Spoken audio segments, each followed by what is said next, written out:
Hello, Mechwarriors, and welcome to the Mechbay, where we fix your mech and fix your game.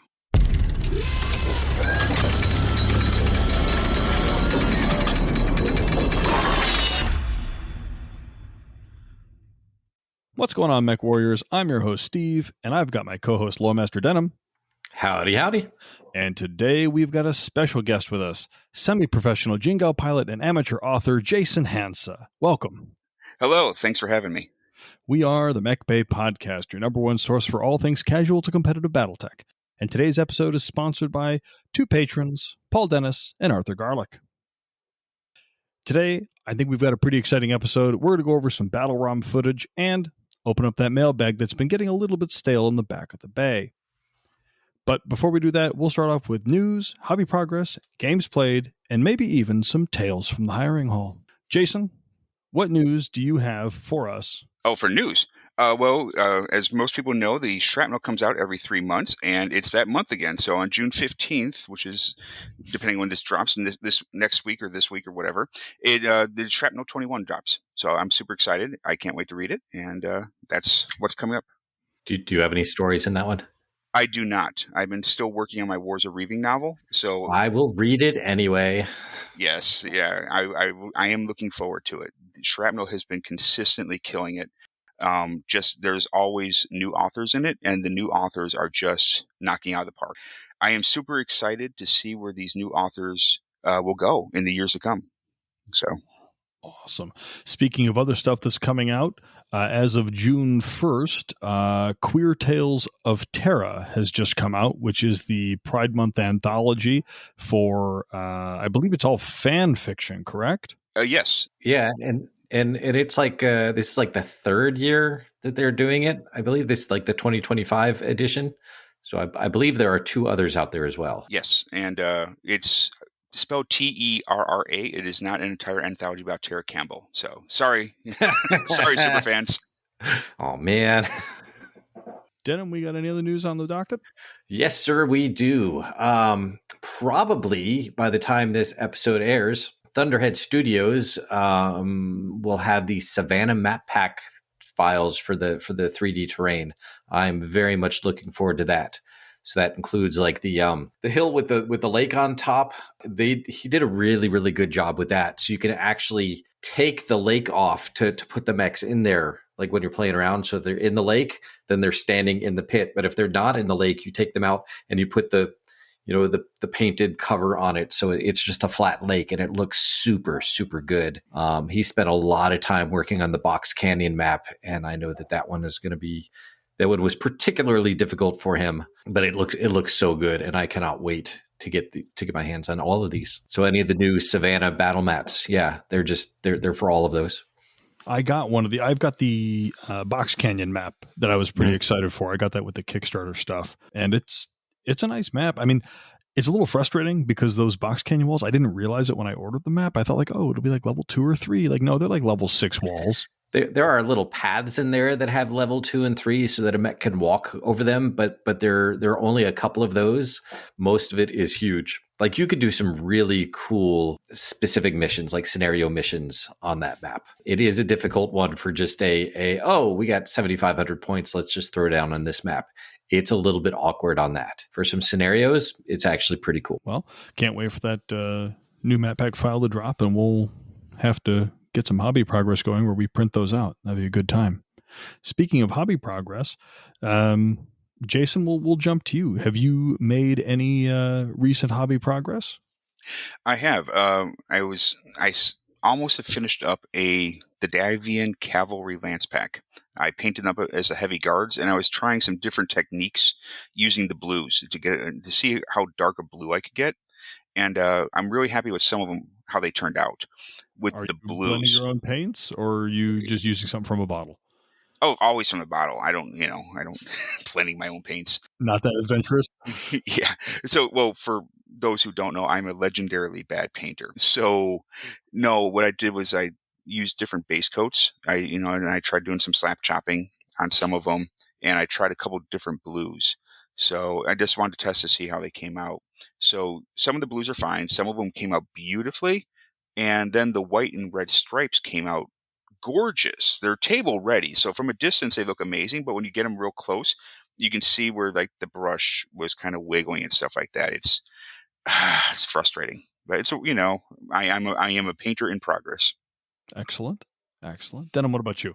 Well, I mean, I am so excited about the Savannah map pack files coming out by Thunderhead. I am currently printing and painting the ones that he did just release that are out for the Merc box set and the Clan Invasion box set.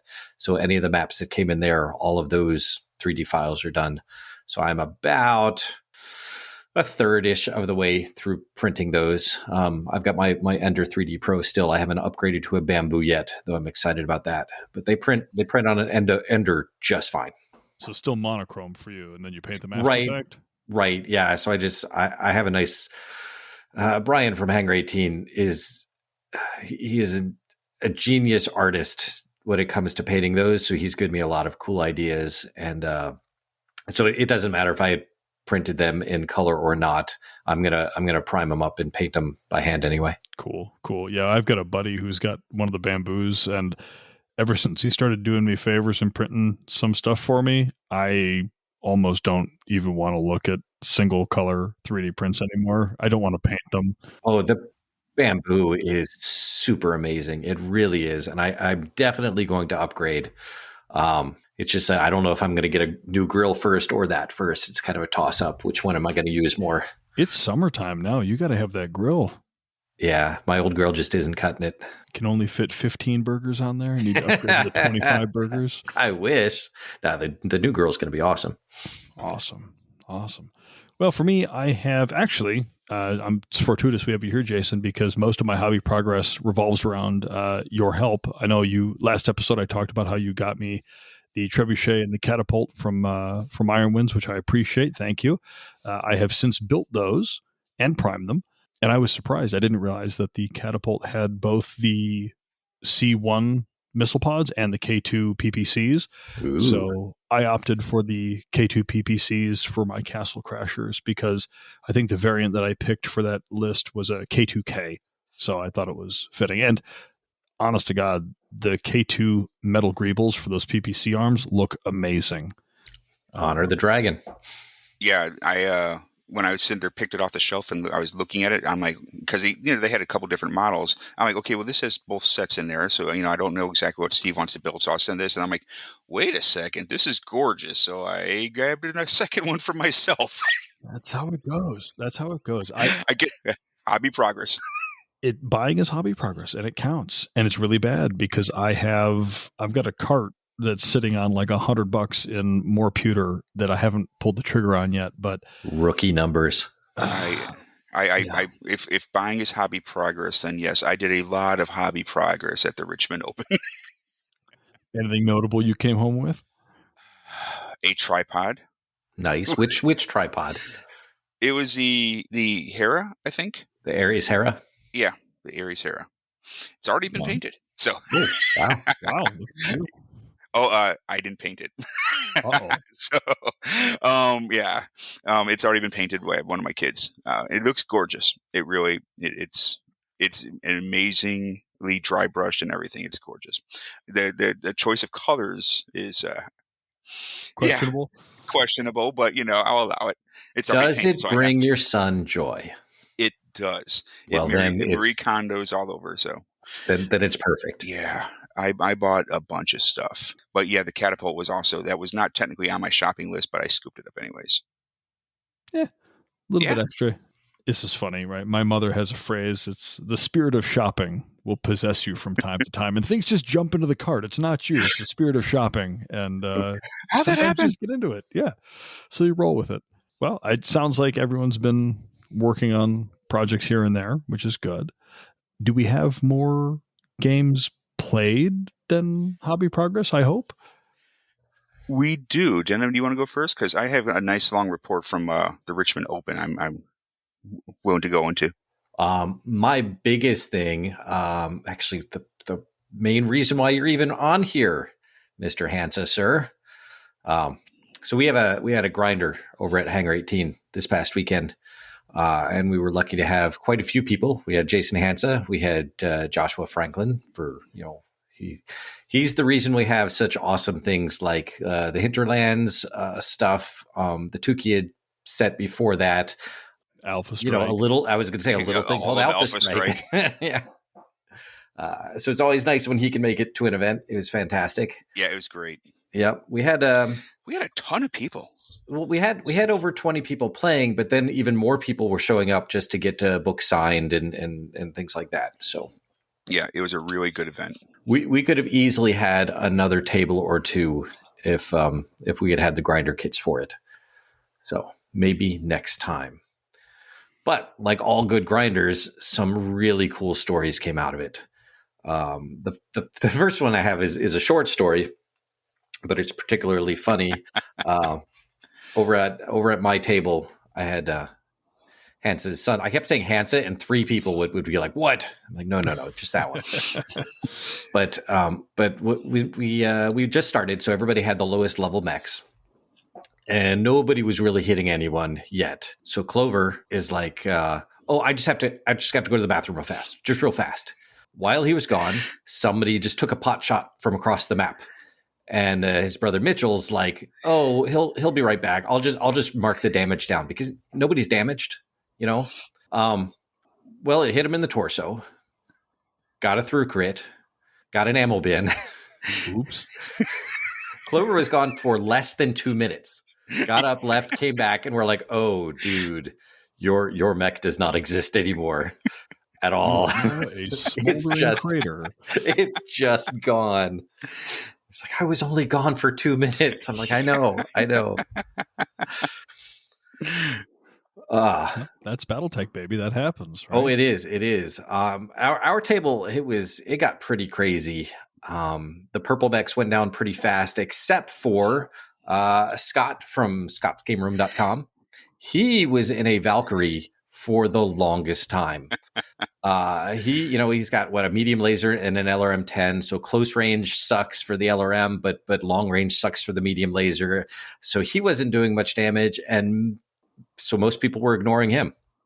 Very annoying. Then we had I think it was Clover again with a Warhammer was going up against Danny, another regular. And he was in a Wolverine that was just it would not die. It was shooting people left and right. It was doing work, but it was up on a level 2 cliff as Clover and the Warhammer was coming up and firing everything to get that heat way, way up because that's how he rolls. So Scott's like, "My weapons aren't doing enough damage." So he walks up, grabs the Wolverine and throws it down on top of this Warhammer. So he pushes the Wolverine off the cliff successfully. The Wolverine tumbles, lands on the cockpit of the Warhammer, which has already been damaged. Like it's already a convertible. So he looks up and just sees this Wolverine come crashing down. Last thing he sees, Wolverine smashes into that, kills the pilot, cripples the Wolverine, knocks the Wolverine pilot out. So and as Scott looks down with this, he still can't do anything. This Battlemaster just walks up to this unconscious mech and just executioner style right in the cockpit. And then Scott at that point is like, "I'm just going to jump off the map and retire as champion." And I'm like, "Yes, you win the grinder, Scott." So Scott's out here punching tickets. Holy smokes! Yeah, he's like, forget this medium laser. We're going to go into wrestling moves here off the top rope from the turnbuckle. It was amazing. There was lots of cheering going on there. Over on our side, it was a lot of furballs. Everybody just kind of tearing into each other. I had a commando, and somebody hit me for 2 crits. I'm like, okay, well, this will go well because I've got 2 heat sinks and SRM ammo. And he's like, "Okay, well, 3." I'm like, "Well, you can stop rolling." So I had 12 shots of SRM6 ammo left, and 12, it's number of shots times amount of damage, so that's 144. I'm like, Hansa, that's laughing. Gross. And I'm like, "That's right, good dad joke." that was a pretty bad dad joke. It was amazing. So I'm like, "Yeah, I took 144 points of damage." I'd say you had to be there, but most kids at the table don't know what a gross is. Yeah, so they didn't. The joke kind of flew over their heads. It is just wasted. I remember those. You guys remember the Oriental Trading Company magazine where you could buy all those bits and bobs, little toys, and they always sold things by the gross. Right, by the gross. Well, actually, we had a grinder going. It was a couple of weeks ago at this point. Paul, you guys know Paul. Paul had brought the fully 3D printed HPG city map. I think you saw it at KrenskyCon, yeah? Correct. I saw it at KrenskyCon. Oh, he brought that? He brought that out because he's local to me. So he brought that out to the game shop. Look, if I had it, I would bring it out everywhere too. I'd bring it to church on Sunday. Yeah, I'd take it to work. It's gorgeous. I mean, he's got that bamboo printer. So he used the different color spools to make the sun reflect off the windows in the right direction. So half the windows are blue and half the windows are like that goldy kind of metallic-y color, like the sun's bouncing off them. It's awesome. So when you look at this map, you can see the windows change if you walk around the map, which is great. This set that he printed, because he did not paint it, he only used colors from the bamboo printer. And it is the reason when I saw that, I'm like, okay, I actually do need to upgrade my 3D printer. Because I'm like, mine's fine, I'll just paint it. But seeing what he could do without putting paint on it at all, I'm sold. Yeah, it's very, very cool. And honestly, is it as nice as some of the painted stuff? No, it's not as nice as some of the painted stuff. You could do much better with acrylic paints, but time-wise, it's unmatched. Are you printing something for your home, or are you trying to do a bulk amount of stuff for a convention or a tournament? Because that's two different levels. And if you can make it look that good with no painting, that is the way to go. Because it looks really good. Yeah. But yeah, I think overall for the grinder, we had 8 folks show up, and it was great. We had a lot of fun. I had to stop in the middle because I had to go do a teaching game for Alpha Strike for some new folks that were interested in that, which was good, right? Yeah, but the way Paul runs the grinder setup, he's got his custom. We never got a grinder box out by us. I'd love to get my hands on a grinder box. I asked for one. I was trying to facilitate some more grinders, and Paul's just like, I'll just build a grinder box because he can. So we're struggling, but I still want to get one of those grinder boxes. It'd be nice. Yeah, I think King AT built one on their own too. Yeah, because we didn't have enough either. So we have been building ones on our own, but it would have been so nice if we could have gotten enough grinder sets for the amount of people that were interested. Because the first time we had a grinder set up, we had over 60 people sign up, and I had to turn people away because we did not have enough sets. Yeah, that's tough. And it's like, grinders are a great way to get new people into the hobby because it's just walk up here, take a mech, go play for a minute. Great, you had fun. You got to leave. Fine, have fun. But yeah, that's been something we've been trying to do more of up by me. But with all of that, someone had brought a secret tier of mechs, and if you got 2 kills or something, you could pick from the Comstar list. Someone brought a bunch of Comstar stuff, so I got the crab. And I'm running around with my crab doing crab things, shooting large lasers and medium lasers. It was great. And then I had to go teach this beginning game, and I came back, and the guy who brought the secret Comstar tier that came out of the HPG, was very fitting. He left. So my crab was alive at some point, and I had to leave. So I don't know what happened to it, but I didn't get to finish playing my crab, which made me awful sad. But it was fun. It was a great time. So I love grinders.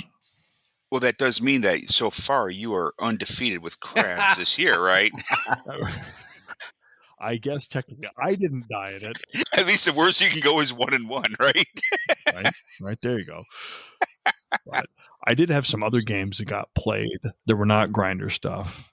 I played my buddy Martin, and I brought 10,000 points in Jade Falcons, and he brought 10,000 points in Seafox. So that's like 3 mechs. No, it was star on star. I ended up taking a Nightjar, a Ryokan, a Cougar, a Hero Falcon, and an Ion Sparrow.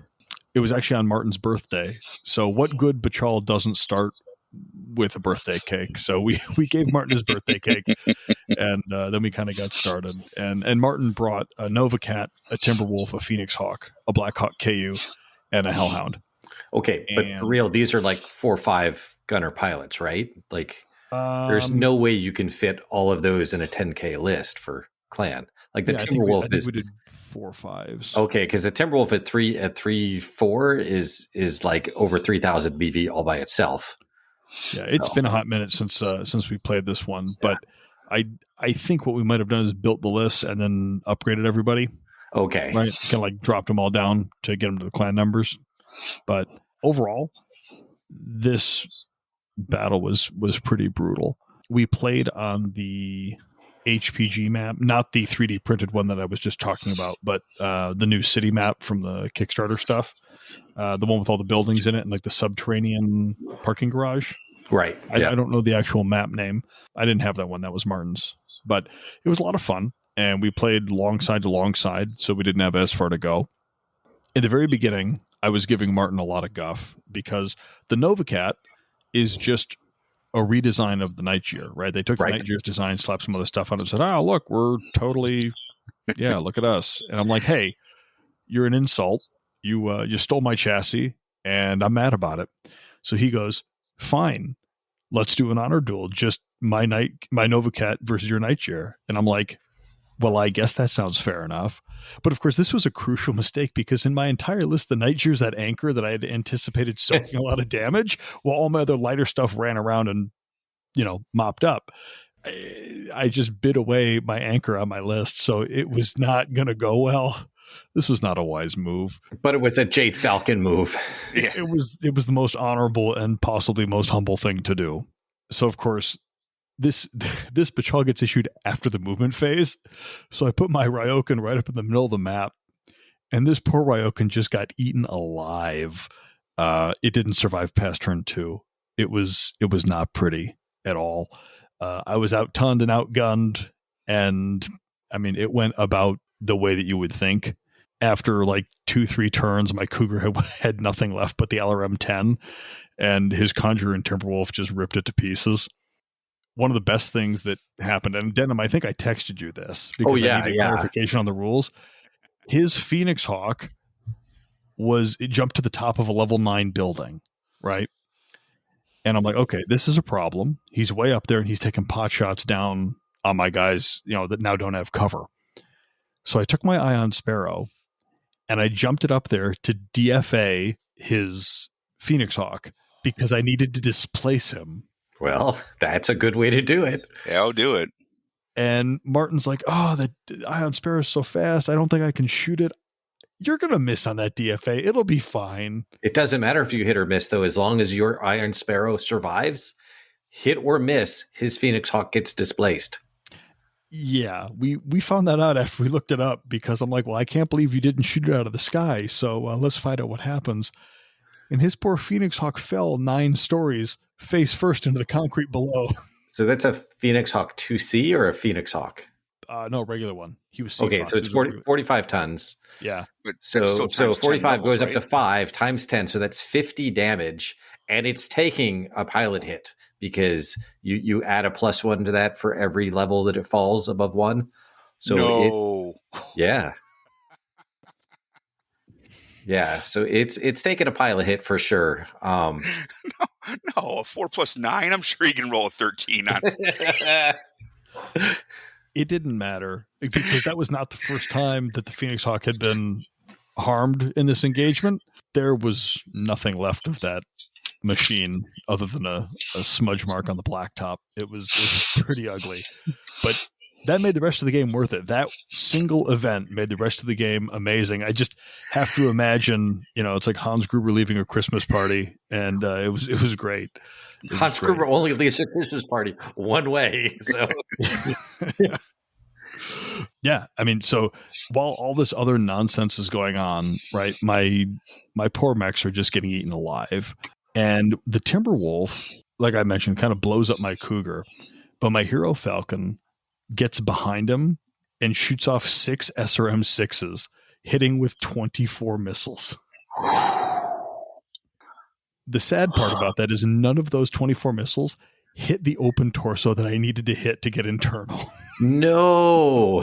So he just lands, fires off all of these missiles, and they go into the arms, the legs, one hits the head, and I'm like, just hit the left torso. It's right there.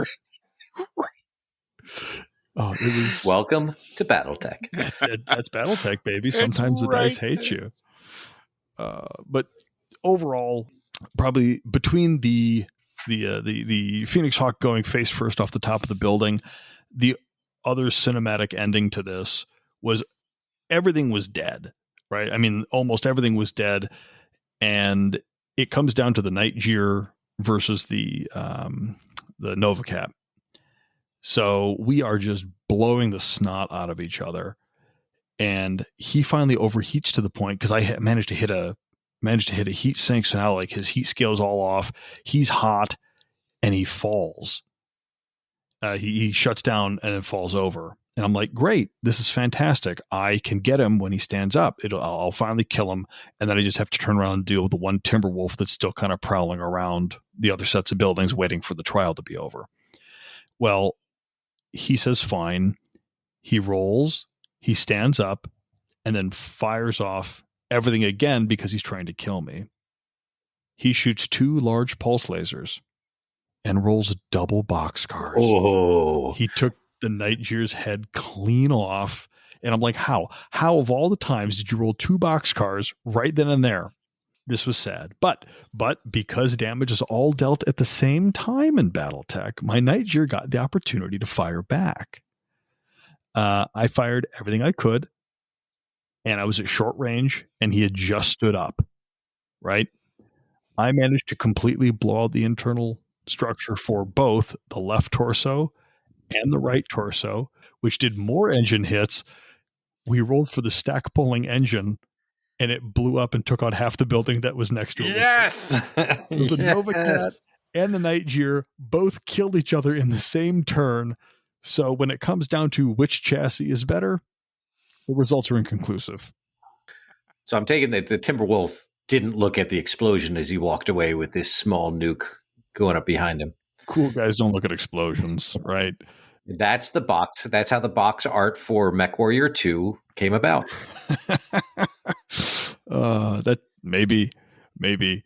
But no, I was killed to a man, and I literally brought a ton of SRM6s just to kind of crit fish, and I think they generated maybe 3 crits the entire game. And it's like I rolled anytime it was possible critical hit, rolled a 7. Yeah, all the time. It was awful. It was a great game. I had a lot of fun. I was super glad to have broken Martin's losing streak, and the Nightjar pilot who took offense at the Nova Cat commander's insults was dead. So honor was maintained everywhere, and all was good. But his genetic material was already safely stored somewhere else, so it doesn't matter. As long as he was cool, it gets added to the next generation. He blew up like half a building and a Nova Cat, which was pretty cool. Yeah. So that was a great game. I had a lot of fun with that. That actually reminds me of another story from the Grinder. Was it Mitchell had the Locust, right? Yes. He did. So Mitchell plays the Locust correctly, by the way. He just does. I told you about that one Wolverine who was just shooting everybody. He had enough of him. So before Scott threw the Wolverine off of the cliff on top of the Warhammer. He's like, well, I'm in a Locust. I'm going to charge the Wolverine because the Wolverine had taken very little damage at this point. And he does it successfully. And for real, he's the first person that did any significant damage to the Wolverine up to that point. But in doing so, he did 6 points of damage to himself, which was enough to take out everything except for the left leg. So the left leg was the last bit remaining of this Locust. And because of the damage that he did, because he did like I think it was 12 points of damage, but 10 of it hit in one spot and the other 2 hit in the head of the Wolverine. So it was this Locust just crashing into this and disintegrating, and the one leg, the leg just flips up in the air and lands on the Wolverine's head. For the coup de grace. It was fantastic. I thought about that when you were talking about the Hans Gruber thing. So I'm like, I gotta mention. Yeah, but Mitchell knew he was going to die, so he's like, I'm taking myself out the right way. Hey, this is a Grinder. That is exactly how you play a mech in the Grinder. If you get to pick on how you go out, that's a good day, right? One of the reasons I love Grinders is because you see all the rare rules: charging, the pushing, the DFAs, the kicking, the shoving off. Wasn't going to be like a level 6 fall, but they shot the guy. Oh yeah, so one guy was on a level 3 cliff, and he's in right next to a sub level. Right, because he was in an Orion. And again, I think it was your son who was going to push him. I think I'm not sure about that, but he's on a level 3, and so like, oh, so that's his tonnage divided by 10 times 4, and we're looking at it and we're like, wait, he's right next to a sub level. Wait, that's a sub level 2. That would have been a 5-level fall that he would have pushed this Orion off of. Unfortunately, the mech did not survive long enough to do a physical attack, but it would have been. Yeah, it was a purple, and the Orion did not take kindly on the idea of, even though it's funny. It would have been like 54 points of damage falling on this Orion. It would have been amazing. We were all hoping it would happen, even the Orion pilot. No, that's the best, though, because now what you have is you've got this dramatic last stand. The Orion pilot turns around to see this lunatic charging at him at 85 kph, dumps the mag, trying to save himself, and this mech comes to a screeching halt right before it crashes into him, knocking him 6 stories. Right? It's the perfect cinematic ending. Right? Like, oh, that was close. It was turn great. around and get his head ripped off by a heavy PPC or something. It was amazing. Well, it sounds like you guys had a lot of fun at the Hangar 18 Grinder set. I mean, it was amazing. Like, it really was amazing. Grinders always generate such fun stories. I want to thank everybody who came out. I really appreciate it. A lot of people bought a lot of my books. I met a lot of fans. I signed a lot of books. And just, if you all are listening, and I hope you all are, thank you so much. It's nice to have someone to play with who is actually older than me, Hansa. So there. By like a day. It's not by much. It is not by. It is more than a day. It's like 8 weeks or something. It's barely 8 weeks, if that. Yes. Well, speaking of grinders, they had one of those at the Richmond Open, didn't they? They did. So the Richmond Open was at early May. It was the first weekend of May. And on Friday, I was actually running. They had grinders going pretty much all weekend. And a lot of the grinders were being run by Jack, who's a patron of the show. And he's local here in Richmond. And so I was running what we called Mercs Out of the Box. And it's a scenario for new players. And the idea is that any box of the mercenary box, that Catalyst sells, can be put immediately on the table and played as is, and is, in a 10,000 or 12,000 point game, and you can just take them. So Chuck Stockey, one of the agents in town, he had painted up every single Merc, the Highlanders, the Dragoons, all of them. And we had them all laid out, and just people had signed up, but 2 people who signed up didn't show up, but 2 other players did. They drove up from Lejeune. A pair of Marines came all the way from Lejeune to the Richmond Open. Oh, wow. And they're like, we would love to play. And so I'm like, done, get in here. So, yeah. And so, it was a lot of fun on Friday night. Saturday was the Alpha Strike tournament, and Carrie was running that, the Unicorn podcast. And as far as I can tell, it went great. I didn't play because I had other obligations, but I did swing through for a couple hours, just shake hands, kiss the baby, sign some books, doing that, checking out to see how things were going. And the grinder was grinding. And the third day was the classic tournament. I did play in that. So and it was great. I can go over that if we have the time. Absolutely. That's why we're here. That is. So my list. So I was playing a Society false flag operation. I was really happy about this. Of course you would. Does this have No. Hold on. This is because you're writing those books, isn't it, Jason? It is. And so I'm like, I want to try this. I want to try, to play a Society list just for fun. So I took and it was a 7K. It's pretty tight for a Society list, yeah? Yes. And one of the things about this tournament is it's faction locked, but not time locked. Like Mitchell took a Wolf Dragoons list, but you're able to sit there and spread the availability across all the way from 3025 until the Dark Age or Ilkhan. So yeah, but I was playing Society, which only exists in one time period, so a lot tighter.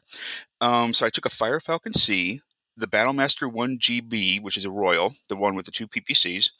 I took a Pariah A, which is fun because it's not the Septicema, which has the IATMs. The Pariah A has the twin standard ATM racks. Remember, there's the standard versions of these Society mechs that came up before the Society showed up, and then they got upgraded to society versions. Jason, you say remember like I'm supposed to know this. No, I've never heard of a Pariah A. I don't know what it has. I've got no idea. Treat me like I'm a toddler, okay? Help me out. Meanwhile, Denham's over there going, yeah, uh-huh. The Pariah A is a 55-ton medium clan mech. It moves 5'8". The Pariah itself is an Omni mech. The A version has 6 heavy smalls in the arms and 2 ATM-12s. Oh, wow. Okay. Yes, it's a beaut at close range. Obviously, it can do pretty well at medium long because it's the standard ATMs. It's got the extended range, the standard range, which do 2 damage per missile, and then the close-in ones, which were the 3 points per missile. And, of course, ATMs have an integral +2 on the cluster hit tables. So, yeah, that's the Pariah, and that was legal to take. So, like I said, Fire Falcon, the Battle Master, the Pariah, and the Shootist 8A. So I loved the Shootist. It is a slab of armor that it gets the job done. If you haven't taken one, the Shootist is a 70-ton Star League mech from the original Star League. But it exists to this day. The Shootist exists because it's built on Terra. So anybody that's ever essentially taken Terra has it on their list. It's a 70-ton mech that moves 4.6 with an AC-20, an ER large, twin medium pulses, and a small laser. It's a monster. It's got pretty much max armor, and it excels in these kind of games at just walking forward and taking a point or shoving people off of it. And then I took a point of salamanders. But the society gets 3. You know how you can change the squad levels in the mole? Yeah. Right. Yeah. And so I text, when I sent in my list to the teal, I'm like, hey, by the way, when you look it up, I'm not trying to cheese the battle value here. That is actually what they run it. Yeah. I felt like I had to put that out because if you don't know the society, yeah. So yeah, it was like 150 points, or whatever. And I brought him in at 4.3 because I had points to spare. And all of the rest were 4.5s except the Pariah, which was at 3.5. So you brought a very society heavy, a society flavored list with, fun little battle armor. What do you think your list would be good at going into your first couple of games?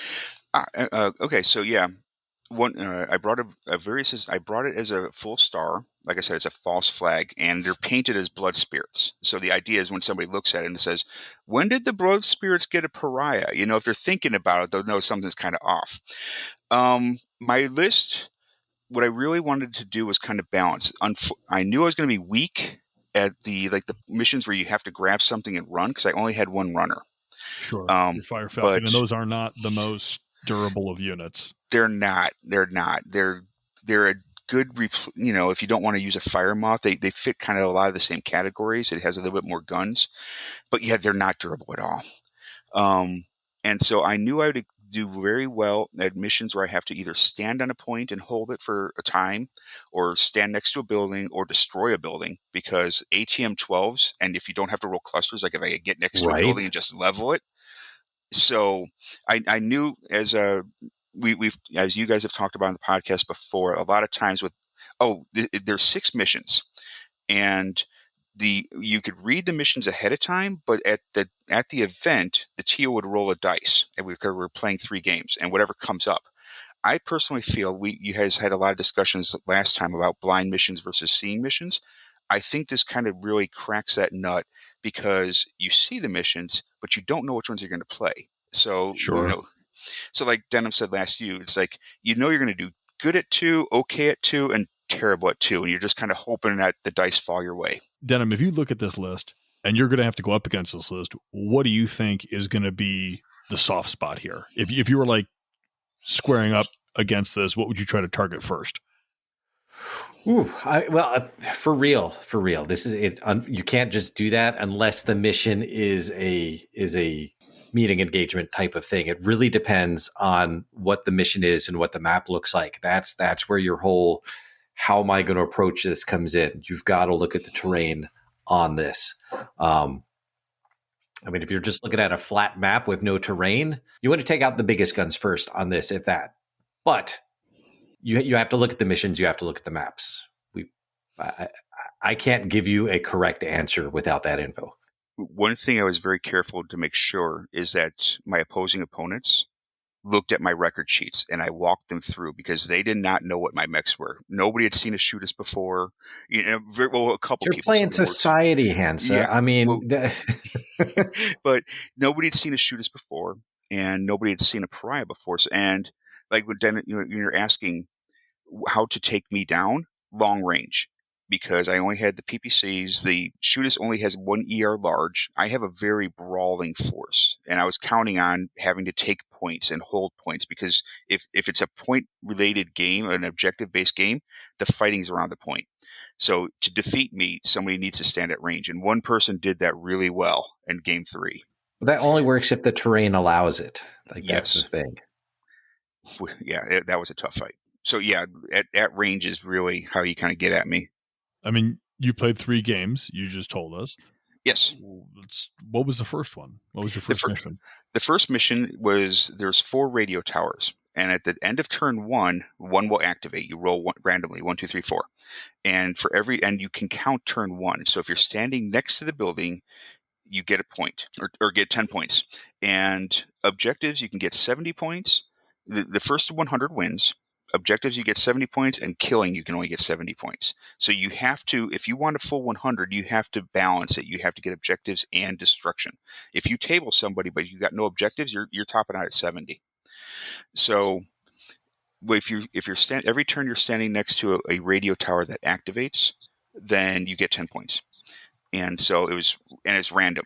It's 2 on my side, 2 on the opponent's side. And Patty, he had an awesome, like an Scout, the spider with the VSPs, and like a Wolverine. I swear he had a 5th mech. I can't remember. I can't remember what it was. He was scaring me because he came swarming the left side with his fast ones, and I only had the Battle Master. And I'm like, okay, if these things get behind me, I'm in trouble. Then I got into kind of a long range fight, but then his Wolverine charged my pariah, and I'm like, okay, let's see how this goes. Yeah. Yeah. So yeah, I hit him with both barrels, and then I hit him with the smalls, and yeah, +2 on the cluster hits. I'm like, okay, so all 12 missiles hit. That is, 14 5s and 2 1s coming at you. That's 36. That's a ton of damage. That's 36 points per ATM, and then the heavy small started kicking in. So yeah, and that happened 2 or 3 times over the course of the day. It's like, okay, 14 5s and 2 1s, and they're like, what? Excuse me. Yeah, ATMs are no joke at all. And these, you didn't even take the IATMs, right? No, these are stock ATMs, Jeez. perfectly legal to everybody. Oh man. Like, okay, if you can do that with regular ATMs, IATMs have got to be gross. I've never played them, but IATMs fun. I did a test game because I wanted to kind of test how the society would actually function against clans. So me and 2 of my local team players, I took a society list. They took a binary of clans, or no, they only took like a full star, but really good mechs. Mad Dog, the Mad Cat, just the best of the best. And I walked through them like they weren't there, because once you get within 9 with the Nova Qs kicking, which it works as Society C3, the IATMs are streaks. So essentially, if you have a spotter and they're within 9, they die. Thanks for coming. So okay, yeah, and that's just with HE ammo. They also, IATMs get a magnetic warhead, which does 1 point of damage, 1 point of heat, and gives them a +1 on all pilot skills and gunnery for the next turn. You hit them with like somebody with an IATM 3 to scramble them and to spot, and then you have something like an Osteon come rolling in, or Turkina Z with 4 IATM 12s. It's good night. So yeah, Patty got lucky. The towers were activating on his side first, which kind of meant that I had to go over and contest. So I had my Fire Falcon drop off some bubbas, and yeah, I swear his 5th missile was like a Warhammer or something like that. So very durable design. My elementals were kind of jumping around the building to contest it. I took down his Battle Master eventually. I just kind of charged it with the Pariah and the Shootist. A very tough fight. He's a good opponent. He's a great guy. I've played him before. Just wonderful opponent. So I won that one. Okay. Well, yeah, with your ATMs of death. Well, it only gets you so far. My second opponent was Chuck. Chuck took a Nova Cat M, a Dragonfly M, a Dasher H, and a pair of Elementals. And this mission was where there's 3 objectives. You grab one, and as long as you're holding it, you get 10 points. And then there was, if you get knocked down, it falls into somebody else's hex. If you jump or something like that. Well, he gave one to the Fire Moth and went that way. And he gave one to the Dragonfly.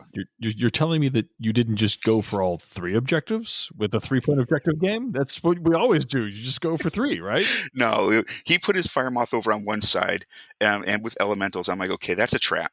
So I'm going to try and go for the center one, maybe the left side.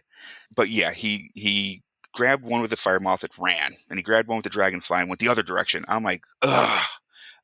Fighting in the middle it is. I'm like, let me see if I can get 70 points holding one thing and then kill his mechs. The Nova Cat M, for what it's worth, has 2 AC-20s, LBX-20s. Oh my. Yeah, it is a 70-ton king crab.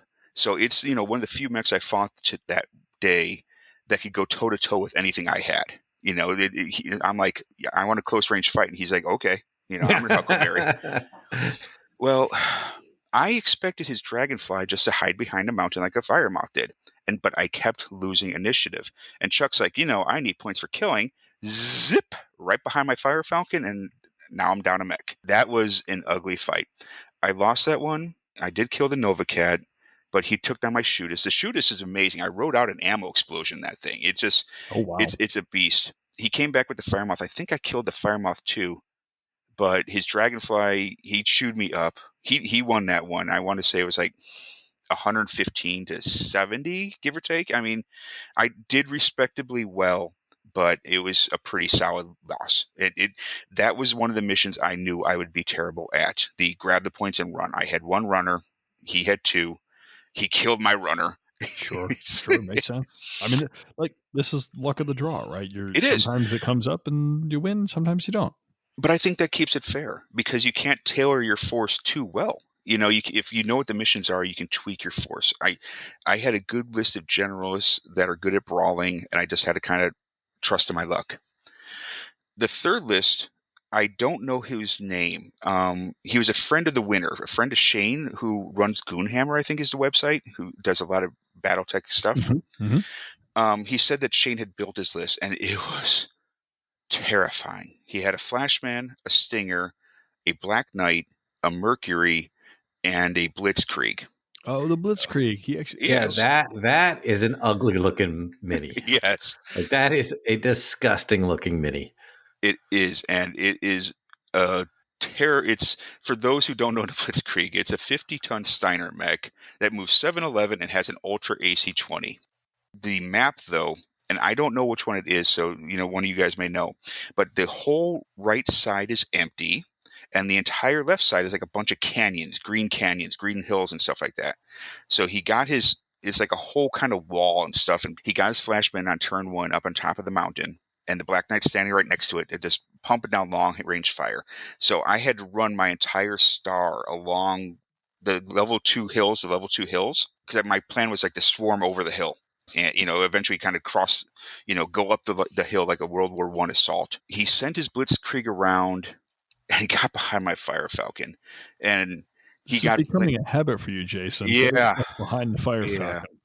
The Fire Falcon was carrying my elementals at the time, and he landed both AC-20 shots, and so now I was down elementals and a Fire Falcon. Yep. It was a rough terror.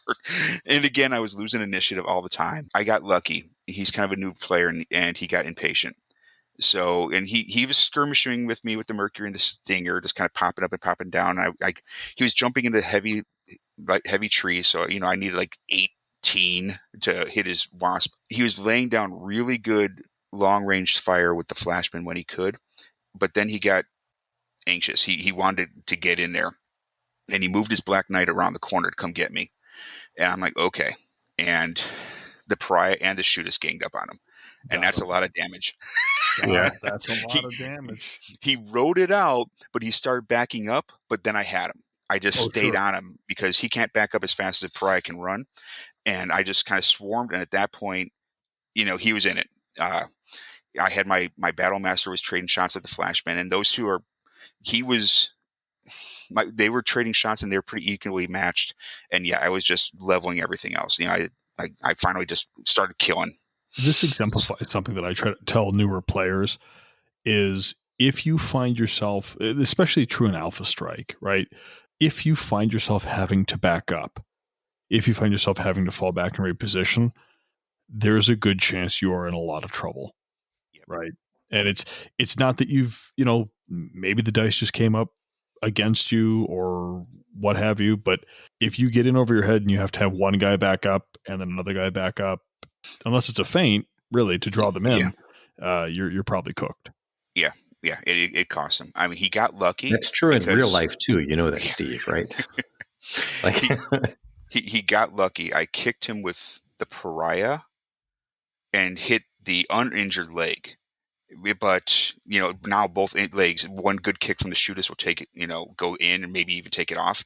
And I not only missed the kick, but whoop, Charlie Brown myself. No. And that bought him the time to fall back, So, but yes, he felt he had a chance to come around the corner and get me.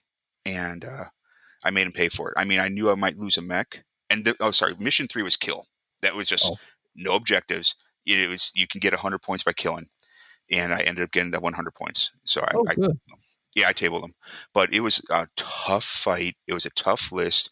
Great opponent. Oh my God, because the tables went back and forth on that one. And so he was a good winner too. I think being a good loser, but being a good winner. Like when he wiped my Fire Falcon and Elementals from the map, he wasn't like, running up and down cheering. He was like, oh man, that's crazy. And I'm like, yeah, it is. It just, I was in a rough spot. My blood sugar was like wherever.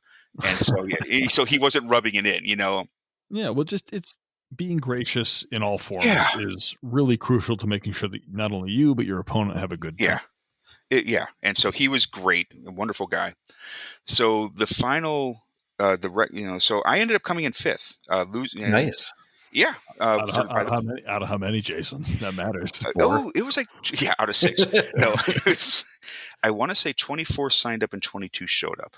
Oh, good. So that's great. That's a really big, So I went 2-1. I lost to the second place winner. The guy who went 4th lost to the guy who went 1st. So it was a really tight up there, kind of at the top.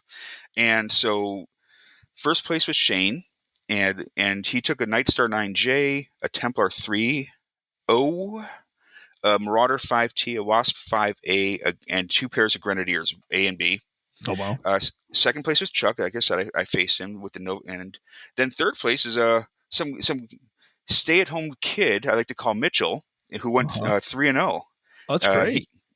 I was super proud as both a dad and a player. He took an awesome 9Q, a Dasher H, a Komodo Nova T, which is the one with the chemical lasers, and Elementals. Oh, cool. So I'm really happy because Mitchell's, just graduated high school, and he took a list he wanted to have fun with. He loves the Komodo and the Nova T with the chemical lasers. That's a lot of 5-pointers. And he's just like, you know what?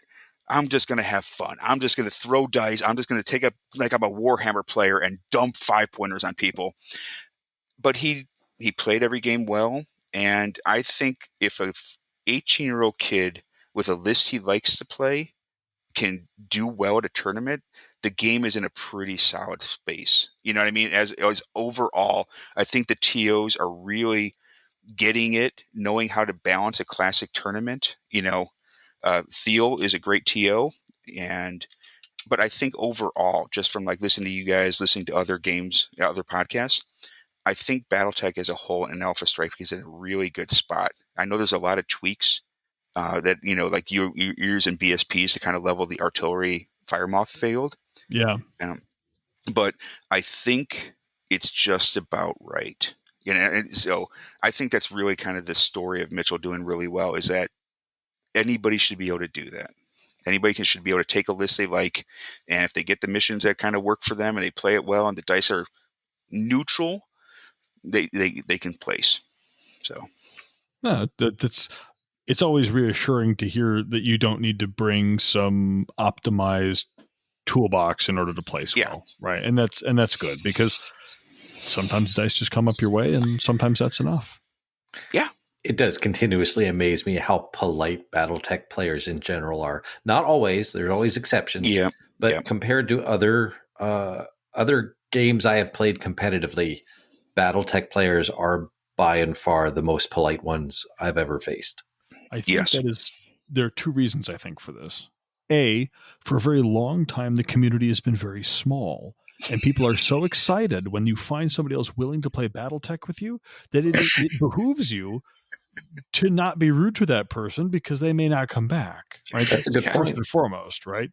And secondly, I think the other reason that everyone is generally so polite is because I like to call Battletech, a gentleman's game, right? I mean, it is for refined individuals who are of the highest caliber, right? I mean, that's just who we are. I think it helps for the people who've been really playing a lot. You've seen it all. And I think that it just helps to not get mad, because sometimes the luck gods give and sometimes they take. They take a lot, but it makes for good stories. Oh, it does. But it doesn't even have to be luck. It could just be circumstance, right? Yeah. So it could be map, right? Map is a huge indicator as to how you're going to do. So, for example, I played my buddy Carl, and he brought he has this group that he calls the Breakfast Boys, and every single mech pilot has a breakfast-related call sign. So there's like donut and coffee and scone, and he has fun with it. But I brought my Merrick Fat Boys plus Slim. So I brought an Archer 4M, a Stalker 3B, a Longbow 14Q, and Slim, who's a Trebuchet 3C. So I had these 4 monstrous LRM boats, and he had a Rifleman, a Rattlesnake, a Marauder T2, and a Cicada, and a Blackjack, right? And we rolled. Is it regular blackjack or like one of the Omni blackjacks? The Blackjack 2 OF. Okay, that's Omni. It's better than regular blackjack. That's okay. Well, they're good. Whatever. I like them. It didn't last long. I don't recall what it was. Rattlesnakes are good mechs. They're tough mechs. They're just reskin Jenners, right? Like they're cool. I like them, but they're really just Jenners with a different trench coat. But we ended up rolling for map, and we ended up on large lake area, right? So it's got that big map, the big lake in the middle of it, and a couple of hills on the outside, and that's really it. I knew it wasn't going to be a great fight for Carl because I had 4 mechs that had a lot of LRMs. Yeah. A lot of LRMs. And it's like turn 1, he zips his guys around. I put my guys on top of some of the hills, and my longbow shoots 2 LRM 20s hitting on 12s. Turn 1, I just absolutely light up that Blackjack on 12, right from across the map. He just starts taking damage, and my Archer cores out the Rattlesnake on like turn 2, and he hasn't even crossed the river part to get near enough of me to do real damage, right? And sometimes Battletech gods just say no. Mm-hmm.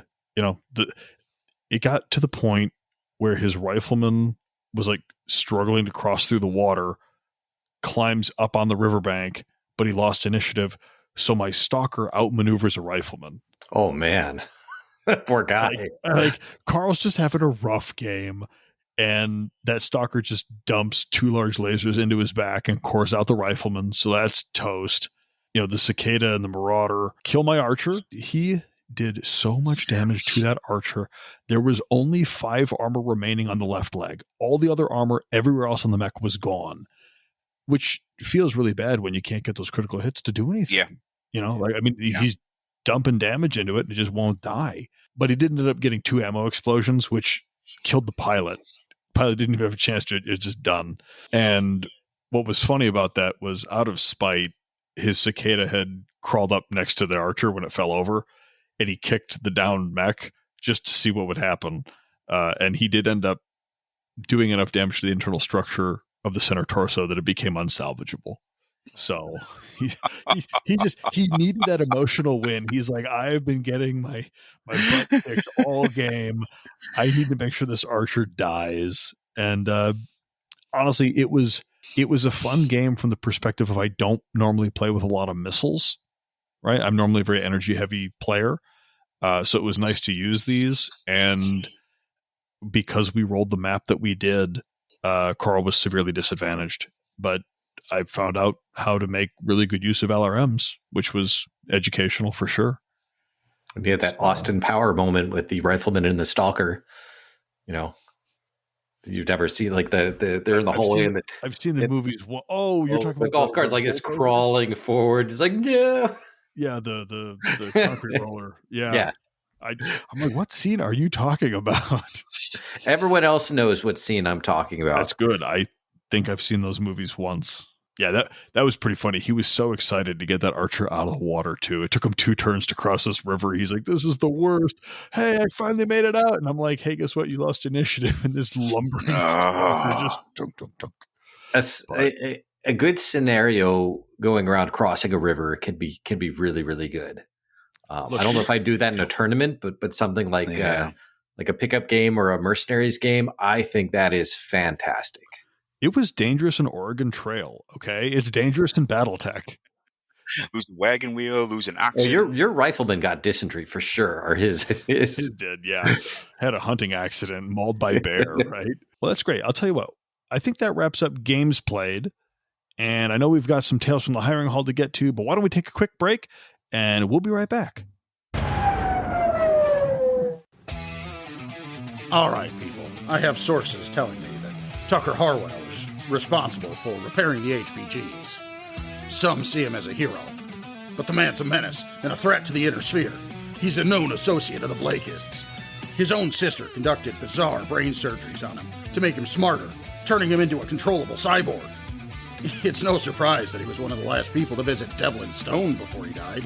That's not a coincidence. Wake up, people!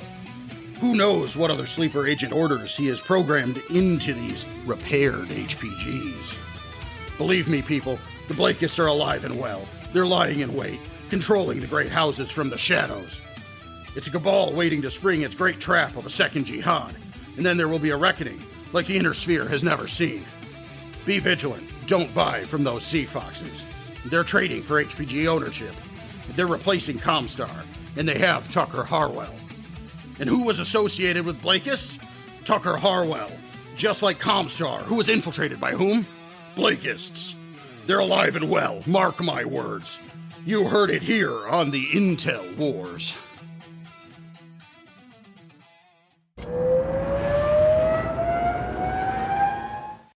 And we're back.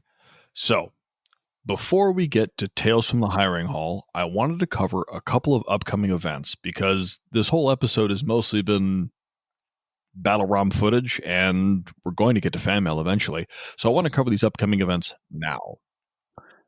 We have, coming up in June, Battle for the Bay, which is the 351 PVG Hot Era Alpha Strike tournament that lasts 3 rounds on Saturday, June 21st at Games and Stuff in Glen Burnie, Maryland. I'll be there. Jason, are you coming? I'm going to drive up. I'm planning to drive up, but not play. My schedule's been too crazy lately, so I couldn't make it. I couldn't promise I was going to be there, so I didn't want to take a game slot. So I'm planning on being there and walk around shaking hands and signing books. Cool. Well, I will see you there, and maybe we'll grab a beer. That would be amazing. Other upcoming events, we do have the USS Massachusetts at Battleship Cove, located at 5 Water Street in Fall River, Massachusetts. That is in September, on September 20th and 21st of 2025. That is going to go from 8 a.m. to 6 p.m. both days. They have a ton of events scheduled. You can find out more at newenglandmetcon.org. You can go play Battletech on a battleship, which is pretty awesome. It is. There's only 10 battleships left in America, and that's one of them. That's surprising. I thought we had more battleships, but I guess that's a specific class of ship. Yes. Yeah. And we don't make them anymore. So we have 10 ships, museum ships. 2 of them are sunk. So there's only 8 you can play Battletech on. And you can do one of them in this upcoming September.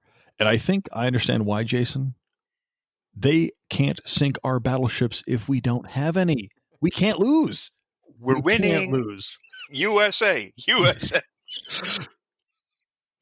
And then we've also got the Atomic Tourney in July. That is a 7,000 faction locked, but not era locked, at Atomic Games on July 12th in Durham, North Carolina.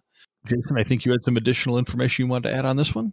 No, just I will be there. Mitch will be there. I might take my society list again. I might just take a Jingao and just, some other nonsense and just have some, fun.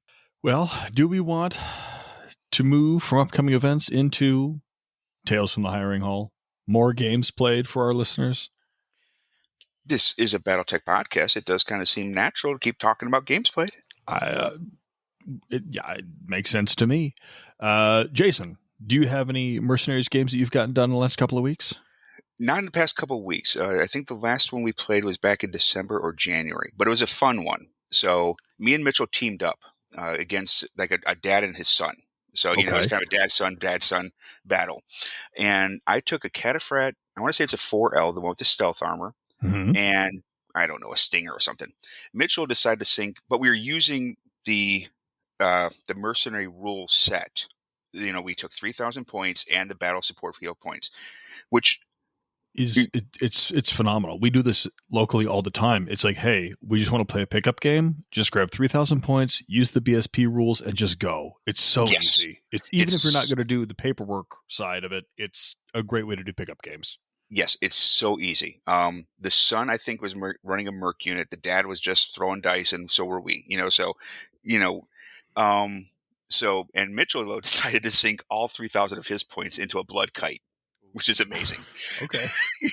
Okay. Just one big mech. That mech has got some feet on it, by the way. Yes. Mech feet Thursday.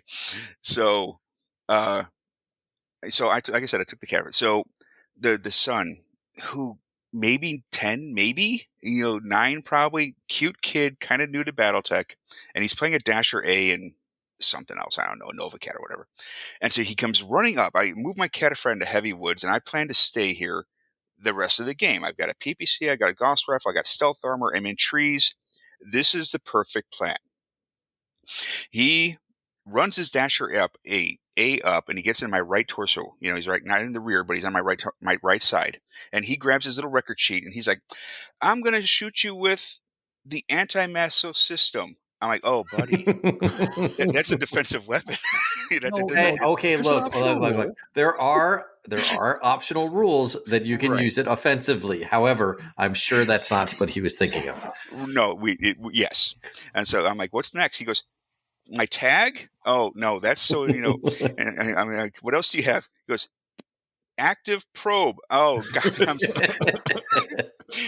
He goes, I'm like, no, that's, so I'm defining what these things are. I'm like, keep pushing buttons, kid. Just keep pushing buttons. He goes, Streak SRM-4. I'm like, hey, there you go. Let's go. That's a weapon. Let's go. Let's fire. So, of course, and so he hits. And, of course, all 4 missiles hit. 3 go wherever. And he rolls those snake eyes. And, because it's a mercenary, and at least in our local tables, we don't do floating crits and mercenary games. We play very much like very few optional rules. It's like kind of a learning game. So right torso, possible crit. Gets 1 crit. What's in the right torso on a Cataphract? Oh, probably ammo. No, that big explodey Gauss rifle. Oh, the Gauss rifle. Yeah. Yeah. Which, basically is ammo. It's just, like 12 slots of ammo. But that sits right underneath that nice XL engine. Mm-hmm. So I wanted to move into the trees and stay there all game, and I did. Just for the rest of that turn, that's it. Right. Yeah, I mean, I had my BSPs wipe that poor Dasher A but it was a pretty fair exchange of BV. So. I would think so. But he was so happy. I mean, so that's, he was cheering. And of course, we're cheering. Mitchell's laughing at me. The dad's happy. It was a great moment. Yeah, his little SRM-4. Oh, I'm sure in his head he hit you with the tag, and that's what did it. But yes, exactly. He doesn't know which button fired everything. Yeah. So Mitchell, of course, had a great game. His blood kite was just up there, like, standing, taking on all comers. He lost both arms. He lost both torsos. The guy's like, are you dead yet? And Mitchell's like, I have 2 large lasers left. Let's go. Roll initiative. Yeah, one in the head, one in the center torso. Blood kites are monsters. So it was a great game. So awesome. How about you, Steve? You got any good hiring hall games in? Those crusty crabs out there on the field? So I did actually. Before I talk about the Krusty Krabs and their new foray into the unknown, I do want to take a moment. This was supposed to be in last episode, and it just didn't make the cut. I want to thank Clint on the Discord. He came out to Motor City and he was kind enough to bring me a painted king crab, which I actually have here, and I will show you too on this audio only format for our listeners. But this king crab is painted with dark blue legs, a light blue torso, red claws, a red head, and light blue antennae. Which, if you look really close, there are little black spots on those antennae. They have little eyeballs on them, which are eye stalks, because this king crab represents Mr. Krabs from SpongeBob. It's painted like Mr. Krabs, which is fantastic because Eugene Krabs is, of course, the CO of the Krusty Krabs. So now I just need to salvage a king crab, and I can slot it into my mercenary unit, and I'll have. I think you just did. I think that counts as salvaging you found it in a Brian cache or something. I mean, I'll have to. You dug it up out of the sea. I gotta pay the points for it, right? I can't just take that. That's not fair. That's fine. Yeah, pay the points for it, but I want to stick it in the army, and I want to get it on the table. So again, Clint, thank you so much for bringing that. This was supposed to be included in the Motor City episode, and it just didn't make it. So very kind of you, and I love it. I love everything about it. I am definitely feeling it now, Mr. Krabs. But Krusty Krabs, the mercenary unit, I did get a game in with them. They went up against Carl's Breakfast Boys, and truthfully, we did the 4-building scan and destroy mission. I felt kind of bad because the crabs just kind of walked up, and so I was actually defending, right? But the reason this is important is we started our first scale 2 mission, right? He had some extra points, and I had a small stable of max, and we said we're going to roll random level 2 contracts, and it's super intimidating to have that many models on the field because they're all in danger, right? I mean, especially when damage is perpetual and you need to pay for repairs, and losing pilots is a bigger deal. It's nervous gambling that many dudes at one time, you know? But it was a pretty standard destroy the base game. He had put his archer up on it was the Box Canyon map. He's put his archer up on one of those box cannons and was just raining death down upon all my guys, which was not great. But we did manage to find the building, scan the building, used a heavy bomb on the building, and that took care of the building, which was great. But he has a Starslayer in that list, the 4C with TSM and the two heavy improved large lasers. I just about had a stroke every time he rolled to shoot those things. I'm like, please don't hit me. I mean, it's hot, but it does so much damage. And the thing is, it's like, you know, I was running a crab. Crabs are kind of nice for mediums, but not against that type of firepower. You know, that's just a lot. You can't withstand that kind of firepower. Not for long. So we got very fortunate in the scanning. I took a wild guess and scanned the back building and located it, and then we just kind of did it in, and we skedoodled off the field. But you know, so we're well into our tier 2 contract, which was pretty cool. I don't know that I love it. I feel kind of silly.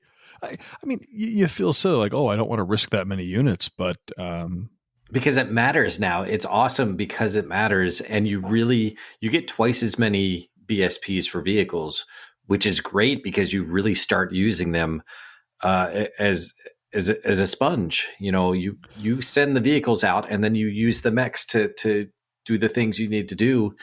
But hopefully those vehicles act as a damage sponge for you.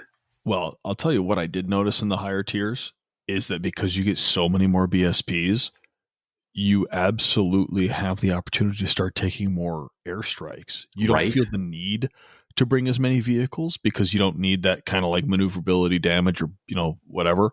You can run both vehicles and strikes because you've got the money to do so. And that's super cool because now bluffs matter and cover matters. It does. Right? Like I see real viability for a lot of that stuff.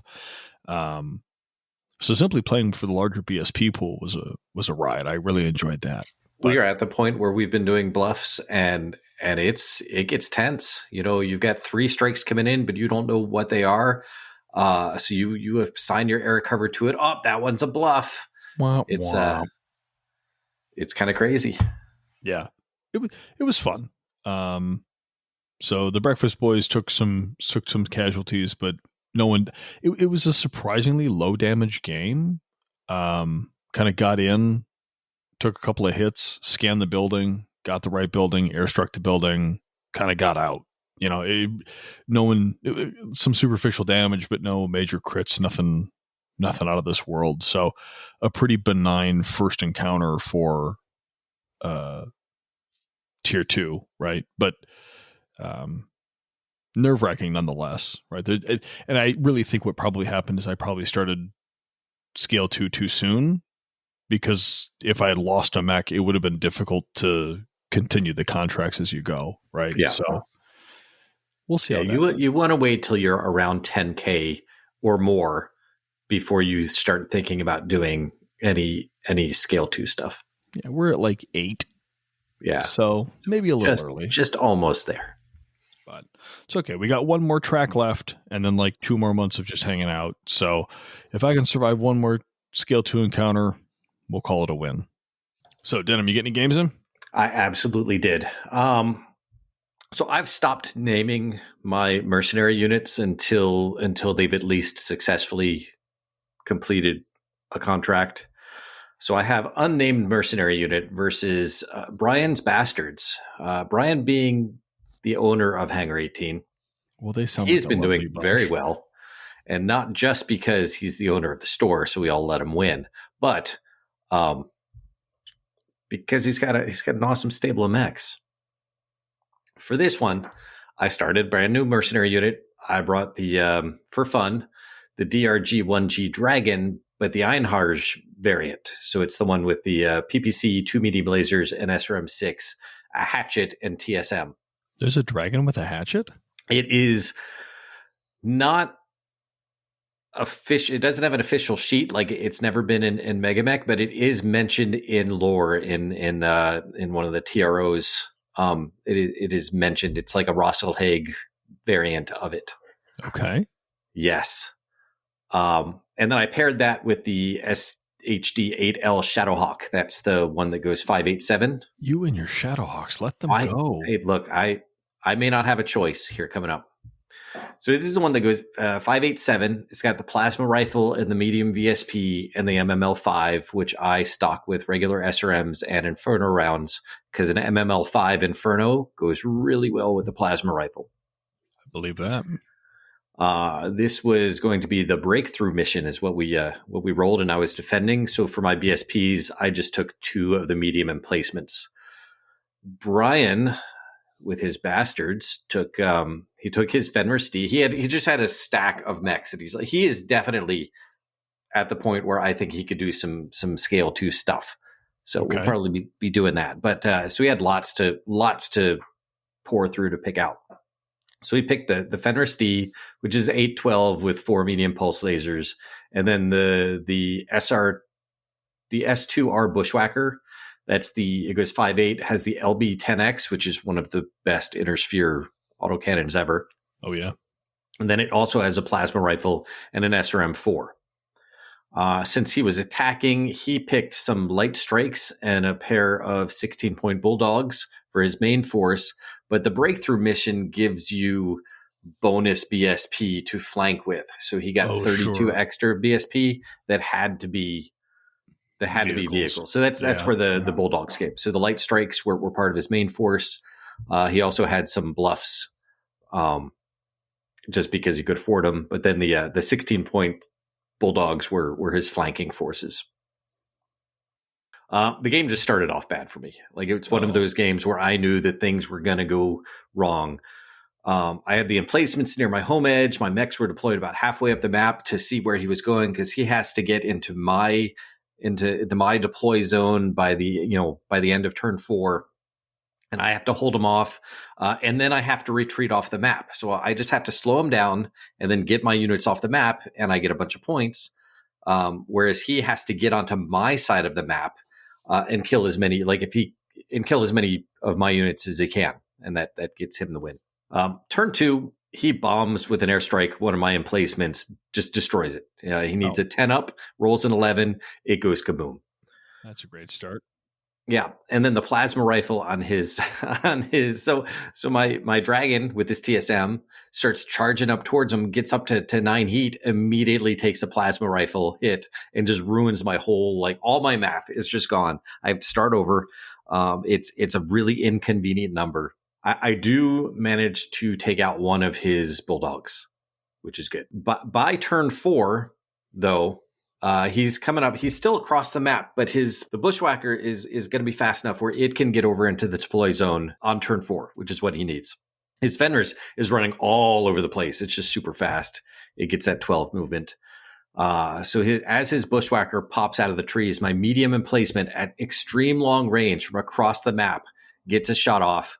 And I'm like, wouldn't it be funny if it just hits the head on your untouched bushwhacker? And of course, that's exactly what happens. There goes those box cars. It's gone. His pilot survives because I can't crit a cockpit on him. No, that's just me that gets cockpit crits. And then his Fenris decides to shoot at my Shadowhawk, blowing the leg off my Shadowhawk. The Shadowhawk is very, very nimble, but as Hansa over here knows, if you shoot its leg off on turn 1 or 2, the best it can do is take out all your battle armor. Yes. Shadowhawks are not very nimble with missing legs. No, he was not jumping that far at all. But his Fenris had been able to flank my emplacement, so it blew that up. I had taken out the other bulldog, and I took out the bushwhacker, so he was not able to get 50% of his forces into my deploy zone. But he was able to get at least some of his mechs up the field. So we both had points. We were both scoring, and it was a very, very close game. It wouldn't have been if I hadn't been able to head cap that bushwhacker. Super close game, kept going back and forth and back and forth. So it came down to, can my Shadowhawk stand up?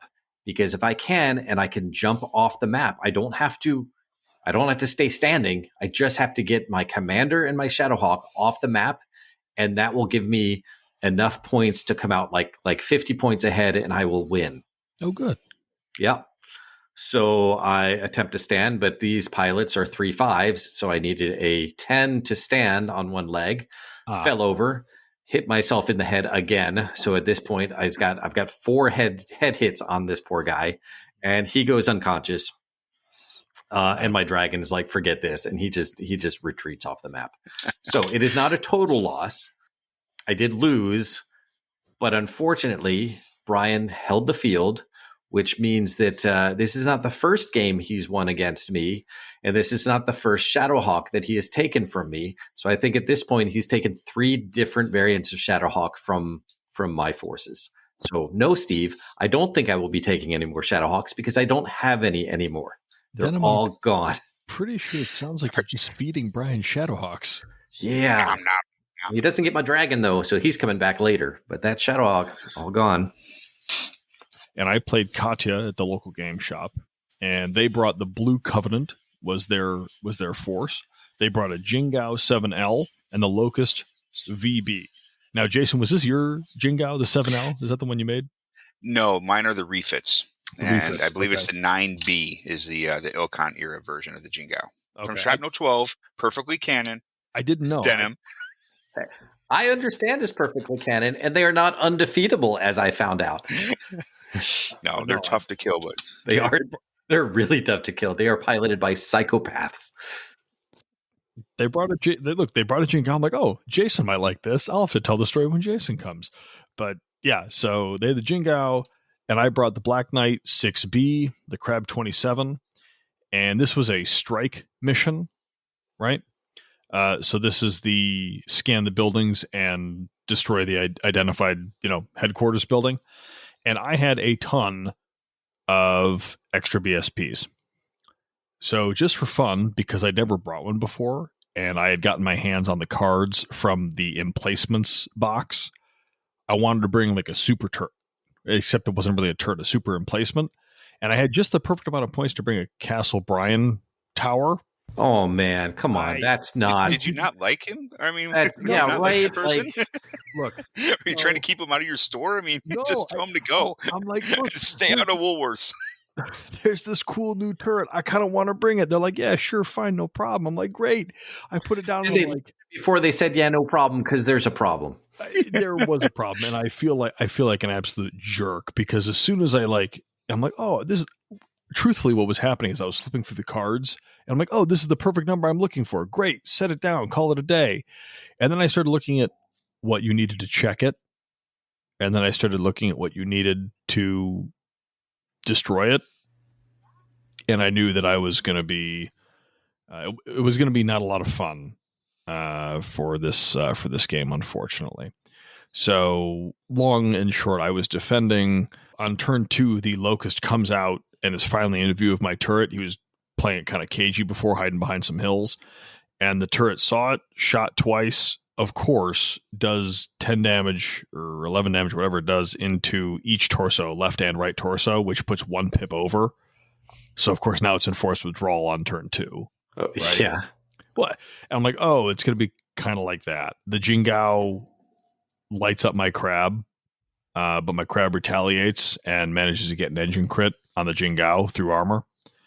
And then over the next couple of turns, this was bizarre. On turn 4 of the game, Katya and I just kept matching initiative. I rolled an 8, they rolled an 8, I rolled an 11, they rolled an 11, I rolled a 5, they rolled a 5, I rolled a 6, they rolled a 6, and I finally beat them. I get a 5 and they get a 4, and I'm like, yes, I won initiative after 5 rolls. But the odds on that were bizarre, right? Didn't expect that to happen. Effectively, they're trying to scan the buildings.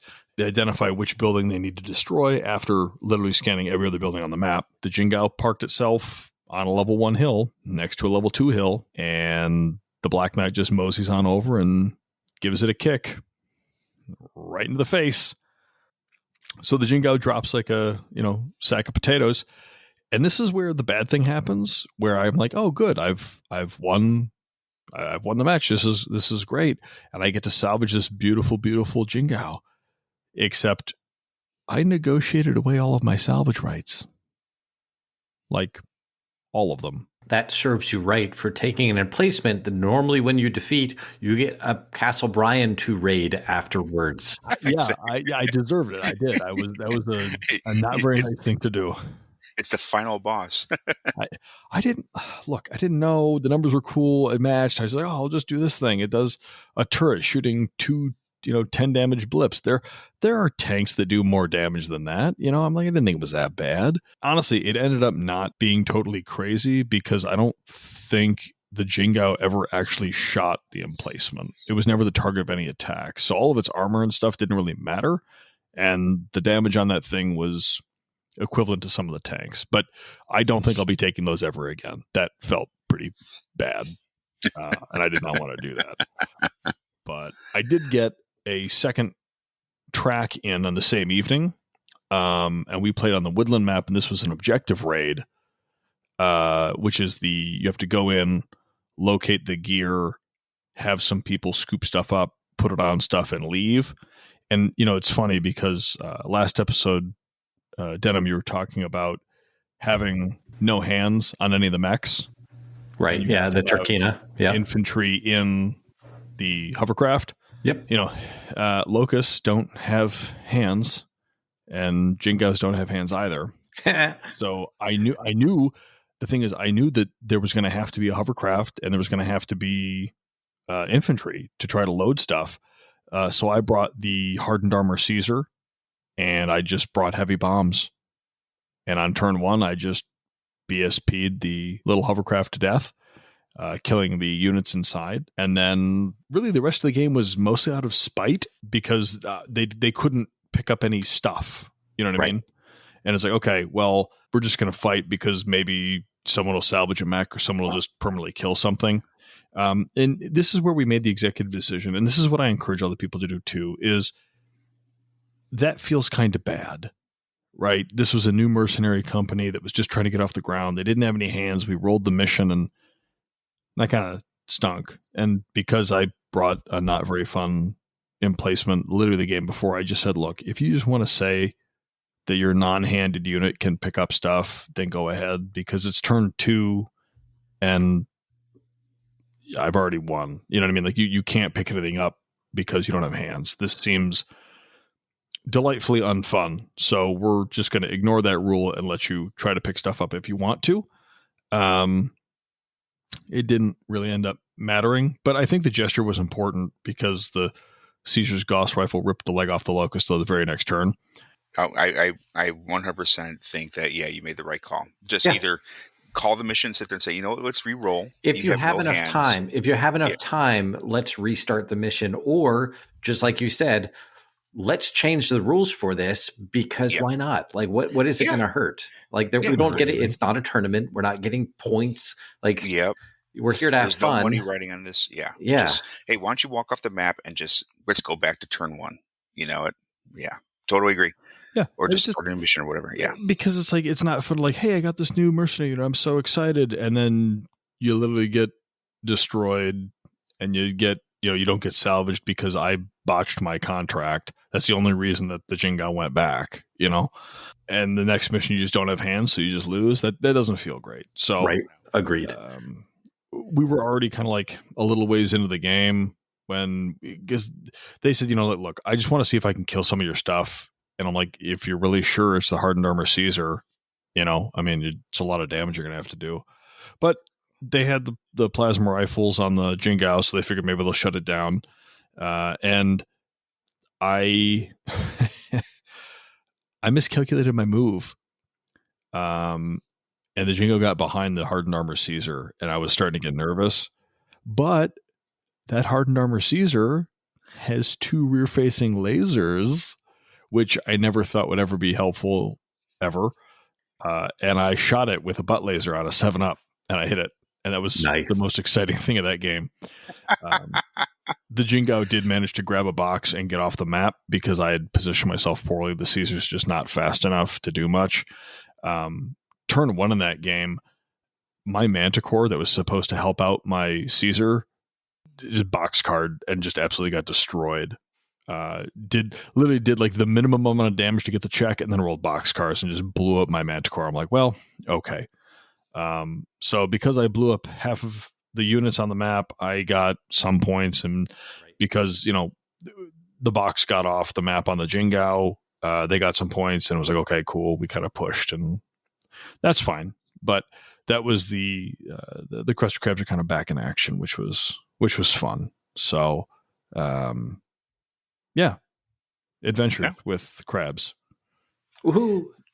Jingaos are tough mechs. They are. They are. They're just great loud trooper mechs. I'm really kind of mad I botched my salvage because it's so rare that I managed to get an actual mech open for salvage to take, and this time I did, and it just wasn't in the cards. So, can't wait for the new plastic ones.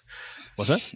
I said I can't wait for the new plastic ones. Yeah, I have no idea I'm sure they. It's not an if; it's a when. It's a when. Yeah. So, the kind of side note about your redoing the games, I was at a Flames of War demo probably about a year ago now, which is a World War II armor game. Mm-hmm. Actually, it's Clash of Steel, and I was playing with Mitchell. Mitchell was on my side. Actually, it's me, Mitchell, and Clover, and we were fighting 3 guys. It was a demo, right? And we played it perfectly. We were playing the U.S. versus like Germans or stuff like that, and we swept the flank. We had Pattons firing in their rears, and then the old hands of jeans kicked in, and we rolled like snake eyes and everything. We were Yahtseeing ones across the entire map. And you can do that one turn, but then we did the second turn, and we were down to like 2 scout tanks and up, Sherman. And I'm like, hey, what's this? Let's just call the game and do it. Start over. Let's run another scenario. And the other guys are like, what? Why? No, we're in the middle of a game. I'm like, because we can't win. I'm like, there's no way we can chase you off the point. So there's no point in continuing this. So let's play again. Let's throw different tanks. We can switch sides. And it blew their minds. I'm like, guys, we're all here for a good time. We're here to test the game and play the game, because Clash of Steel hadn't came out yet. That was the big thing. These are like demo kits. Sure. So I'm But like, how can I they wanna be the best in the world if you take it away that if they can't retire as champion after one game? exactly, so yeah, they put a mouse on an objective and they're like, come get me. I'm like, no. It's like we can restart or I can go over there and play Battletech, but this game is done. Yeah. So yeah, I think you made the right call. Yeah. And Steve, for Yeah. you younger people, when he said he was Yahtzeeing ones, back in the old days, there's this game called Yahtzee where you roll a bunch of dice. And if they're all the same number, then it's called a Yahtzee. So And he was you rolling have to yell it really loud, like Uno. Like, you look confused. I'm just making sure you understand his reference. Confused. I have played Yahtzee, all right? Just because I'm a lot younger than the Crypt Keeper, it's fine, okay? Anyhow. Should we get to the real heart of this episode? Yes. Fan Let's mail. talk about me. Oh, fan mail, No, yes. Not you. Not you. Fan mail. Fan mail. We have been sitting on a couple of these for a little while now, and we thought it was a great opportunity to dust these letters off and kind of see what you guys had to say and maybe have some answers for you. So our first letter today comes from Kyle Warmack. He writes, Dear Josh, Steve, and Denim, thanks for creating and maintaining such a terrific show. It's been incredibly helpful for me, a new player, to mainline the entire run of episodes in about 2 months in order to absorb a lot more Battletech knowledge than I would have otherwise gained with the available reading and playtime. You are welcome. The show also alerts me to viable tournaments since I share your general region. Brawl in the Bluegrass was the closest one to me yet, though I only learned about it through the podcast. But enough chit-chat. On to the questions. Main question part 1. Map creation and customization is one of my favorite aspects of strategy games in any format. Battletech is just as customizable as anything else, but from the discussions on the podcast and Discourse SC Online, a lot of classic players seem to stick to a couple dozen map sheets all the time. Customization seems largely limited to placement of objectives. Is this assessment just the inaccurate observation of a newbie? Or if I'm right, why don't classic players design more maps from scratch? Let's pause here in the letter and answer this question, because it's a good one. Yeah. And I've been playing for 40 years, so I actually have an answer. And the answer is yes, they stick to the same couple dozen map sheets all the time. It's what's in the book, so it's what they take. In fact, the Savannah map set that I'm so excited about is literally just a reprint of maps that came out over 30 years ago. Like, we're using the exact same maps. There's new art. There's new art. But why? The answer is really is because it comes in the box set. I mean, the maps that come in the box set, the new neoprene ones are really easy to transport. And so I think it comes down to just availability. And even if you play the same maps over and over, you learn the tricks, you learn, which ones are 7 hexes away and stuff like that. But because you're generally not playing the same force over and over and over again, or the same opponents, every game is still new. And especially when you start adding in stuff like objective play. Well, learning the maps is part of the fun for a lot of people. Now, these days, when you get a map pack, they're all double-sided. So on one side, there's one map. On the other side, there's the other. When they originally came out, the maps were only on one side and it was blank on the other side. And we would laminate them and then pull out the dry erase markers and draw new maps on the other side. It turns out that most of the maps that you draw that way are really, really horrible. It's actually a lot harder than you think to design a Battletech map that flows well with the abstractness that the Battletech uses. But yeah, we're going into question 2, but 100% agree, because I drew a couple maps in pencil and I that was it. I erased them, never again. Right. So it's hard. So it's only there's not everybody can come up with a really, really good map. So most of us, we play with the maps that come in the box sets or the map packs because it's fun. Like one of my favorites is Grassland Battle Mat D. And I could tell you exactly, like, there is one hex on there which is objectively the best hex to have control of. Like, there's a lot of stuff you could do, but one hex is better than the rest of the hexes. And those who play against me on it know which one I'm talking about. Yes, and it's I fun. do. It's fun to learn the ins and outs and know the battlefield and be able to plan your strategy around that. I wish I was better at making maps. I really do, but it's hard. Yeah, and something that I wanted to mention is that if you do have an interest in making your own maps, right? Now that the field tech maps are out, it's just a blank green or blank brown kind of hex map in neoprene. You can take 3D printed terrain from Thunderhead or anybody else and stack it up and make your own maps. And you don't Yeah. need to worry about drawing them out or coloring in, paper. You can just stack them up and take a picture if you like it and then go from there. Gives you the ability to kind of play with them, test them out. But as Denham said, it's tough. Yeah. And don't get me wrong. It's not that there's no interest. There are people out there who want to make maps. It's just then you've got a whole bunch of bad maps and a couple good ones from that. So yeah. And this kind of leads us into question part 2 that Kyle writes. Regardless of how often players design their own maps, what does the Mechbay crew consider the pillars of good map design? What dimensions and general tenets, quote unquote, work for most classic games?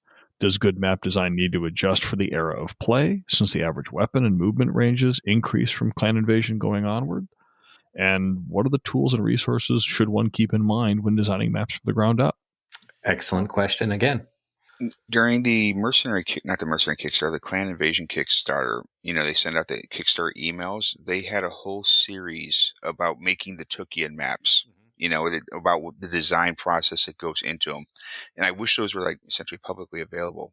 They might be, but it's so hard because then they sat there and talked about making the maps where you don't want, even on an asymmetrical map, you don't want one side to be too advantaged. You want a little bit of room to run. You want a little bit of clear line of sight. You want some of those level 2 bluffs that people can hide behind. You want like a level 3 mounted somewhere here or there so somebody can see over all the level 2s.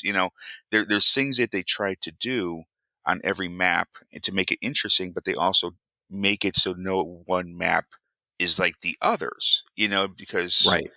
yeah. It's super hard. Each of the maps should have its own theme, and that way they're not all similar, but they're also playable, and it's a tough balance.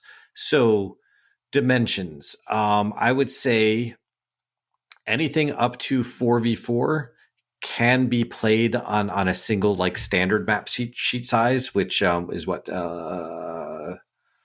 16 by 30 something. 32? No, standard map size, the half, like the single map size, which is like 17 by 16 or something like that. Yeah. But once you get above that, you're going to want to open it up to battle mat size. When the clans were introduced, their weapon ranges are so much better that if you're playing on smaller maps, it takes away a lot of their advantage. Like a big, huge advantage is clans being able to sit way back and shoot their large pulse lasers at 20 hexes away before the inner sphere can even be in PPC range. You get a couple turns of fire to soften up the inner sphere. If everybody starts on the same map and you're going by BV, then the clans get overpowered pretty quickly due to overwhelming firepower. So you might want to think about things like that. But they can't get their good TMMs going either. It could also be a boring game if you're too far away. Like if you only play on BFM size maps, how many turns before you actually encounter the other player. That's why grinders are played traditionally on smaller maps than you might think. And it's to force people to have target rich environments and get into combat like now instead of in 2 or 3 turns, because that gets boring and people get bored. So Denham, if you had to include one thing that you would say try to include in every map that you're building custom wise, what would you be? What would you pick? Hills. I'd say hills are a good terrain piece. They provide cover, they provide partial cover, they provide elevation, and they look cool. Jason, what about you? If you had one thing you'd include? Trees. Trees? Clumps of trees. Oh, including a few heavy woods. I agree. The number of maps that I've tried to play on where there's literally no woods at all is incredibly frustrating. I just to give you a small ridgeline here and there that just if I put my guy over here, you're shooting through woods more, just a little bit. I'm not saying heavies, and I don't need them to be 6 thick. So, I'm just giving some little bit of plus ones here and there. So I have somewhere to move that's not getting totally nuked. But yeah, Kyle, I think these are great questions, and I really appreciate you writing in. So thank you. I believe that MegaMech might have some map designing tools where you can actually design a map and then test it out in the MegaMech program itself with either you and your friends or just AI opponents beating each other up to see how it plays.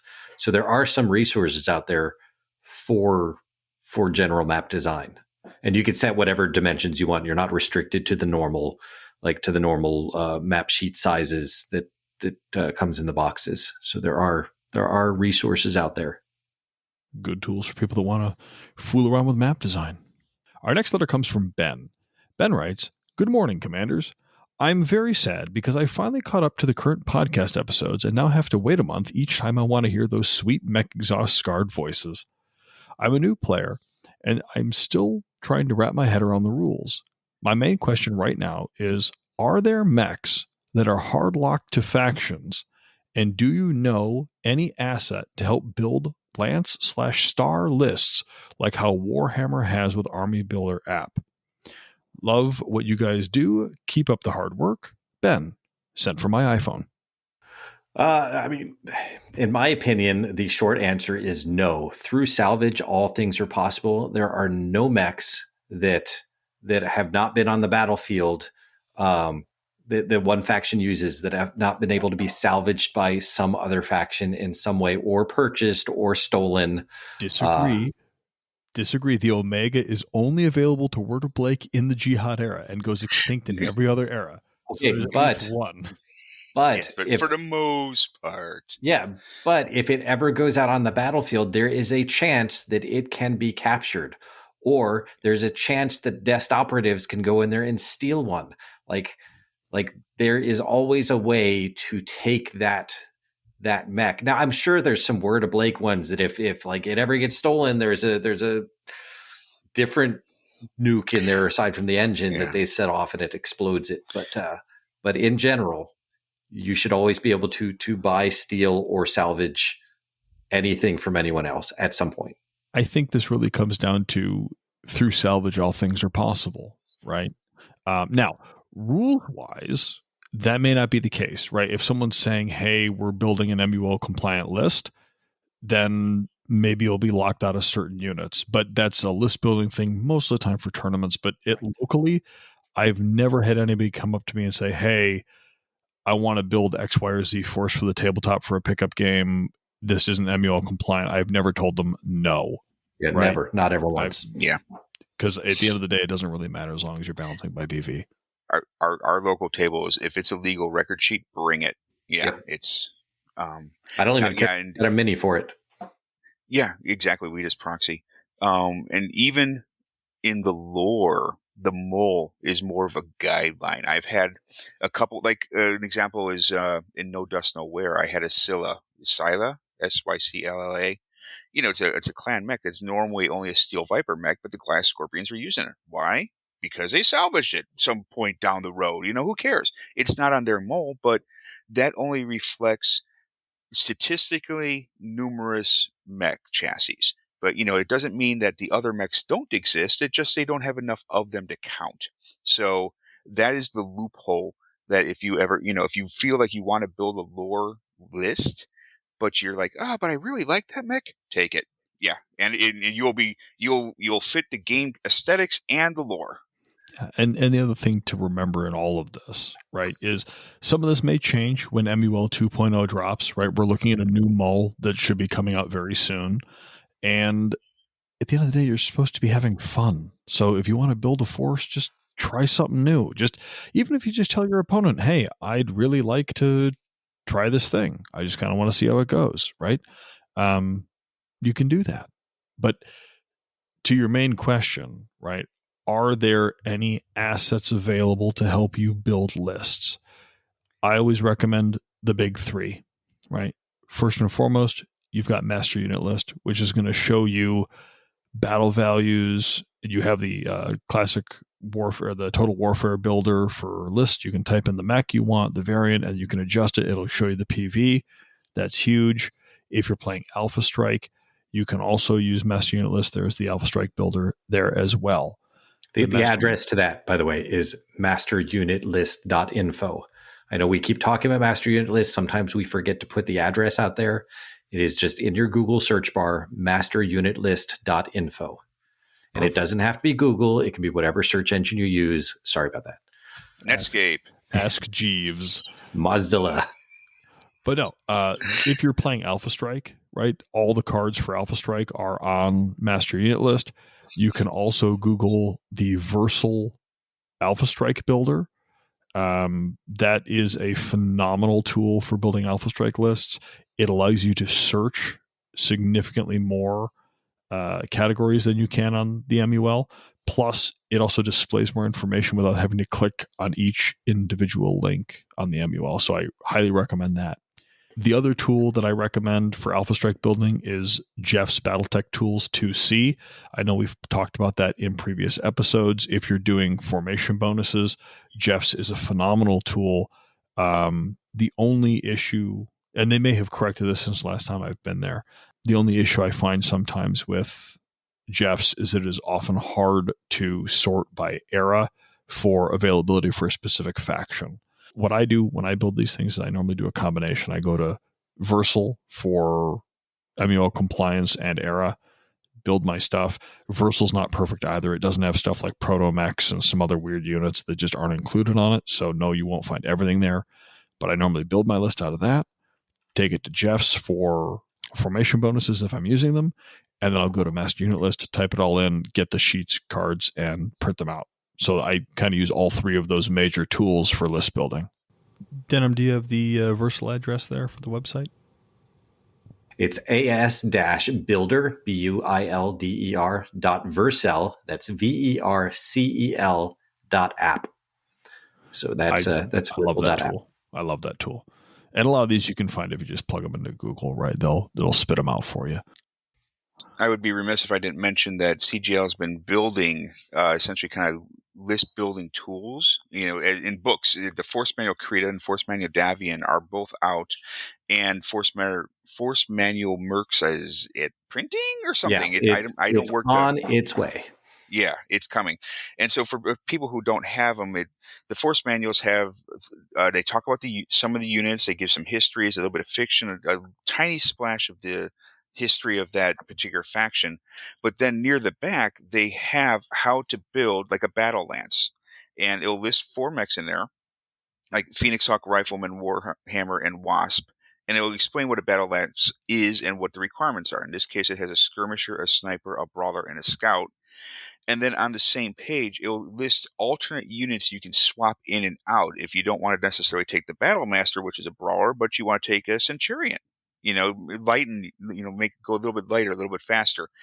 It's got alternate units. So the Force Manuals can show you kind of how to build a lance for any of the factions, because those rules don't change in every faction. If you want to build a battle lance, a skirmisher, sniper, brawler, scout are the requirements. So, everybody knows that generally you want a kind of a balance in a force, but you also, maybe an assault, a heavy, medium, a light, or you might want to, you can balance it whichever way you want, a couple heavies, a couple mediums, but following the pattern, even if you don't play with the force rules, if you're not playing with the bonuses, you will get a well-balanced force if you build a lance by the guidelines. Right.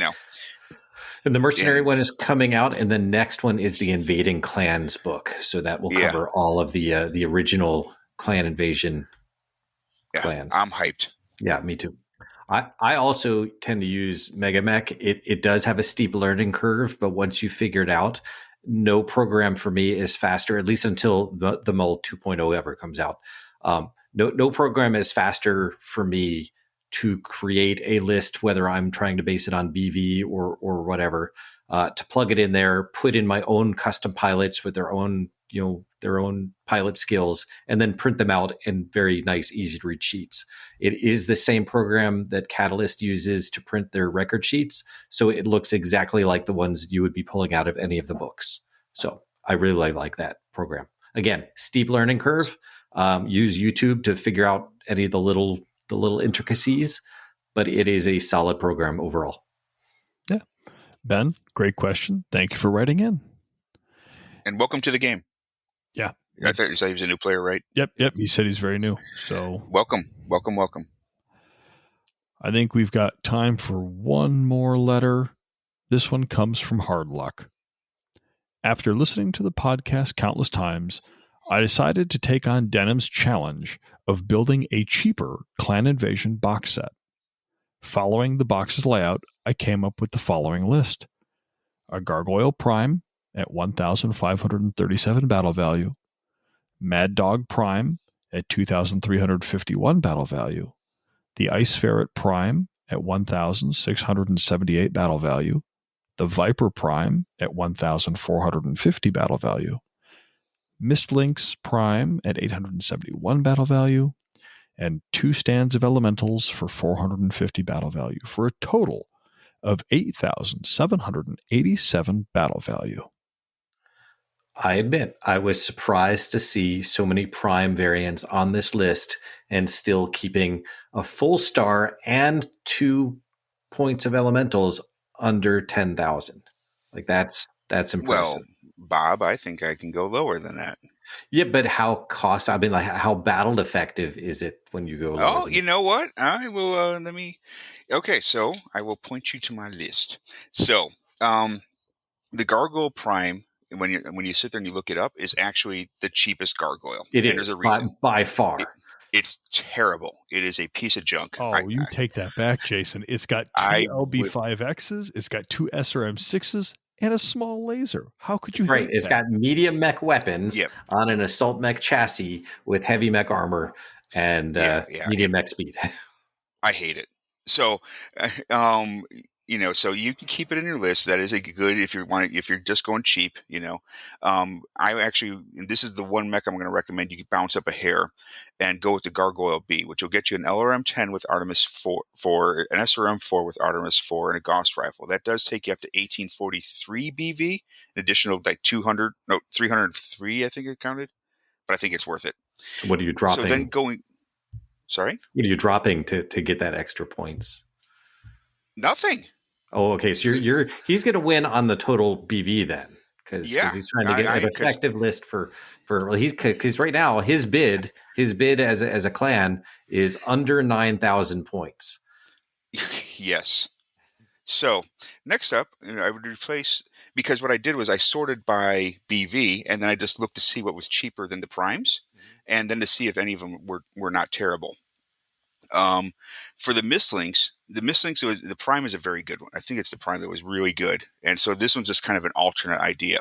With the Mistlynx N coming in at 976 BV, it's got 4 LRM5s. It's got a tag, an active probe, a heavy small, but it's got a laser AMS. So I like the 4 LRM5s because you can kind of scurry around because you're 7.11.6. But the laser AMS, I learned out this weekend, and which is why I'm picking this one, is that the laser AMS can actually take your missile count down to 0.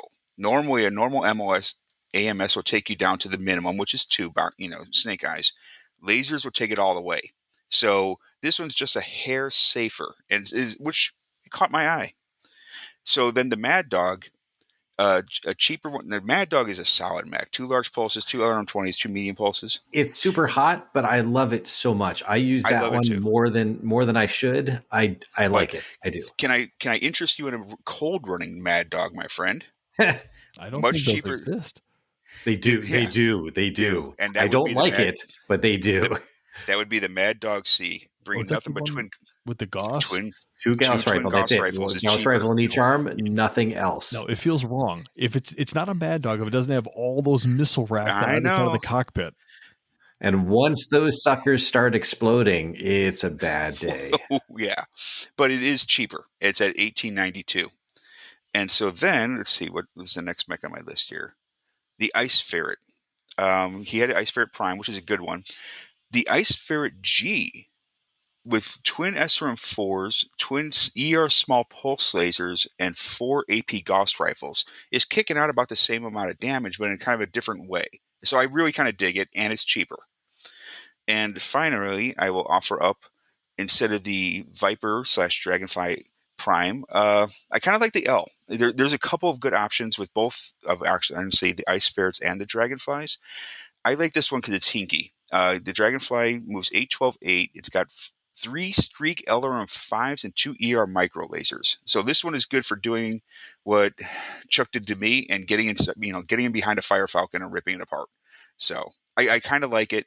So, but yes, the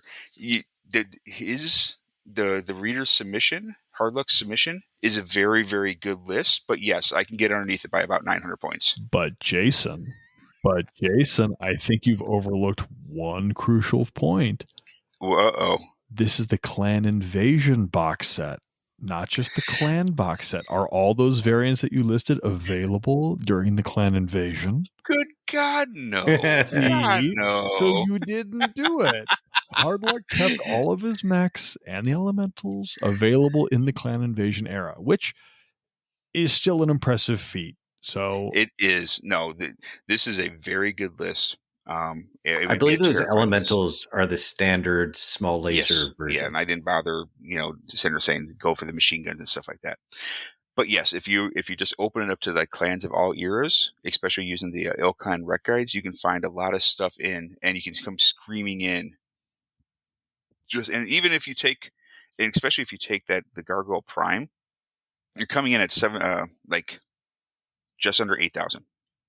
Okay. 7,918. That's, again, you want to go back to patrolling on a budget. There are variants out there that are available, but you're looking on average about 9,000 to 10,000 BV before you really get a full star in. So Yes. That's kind of the break. This is a good list, though. I like it. Yeah, but really, you're going to make trades. If you go up in one mech, you're going to go down in another, and there are trades to do.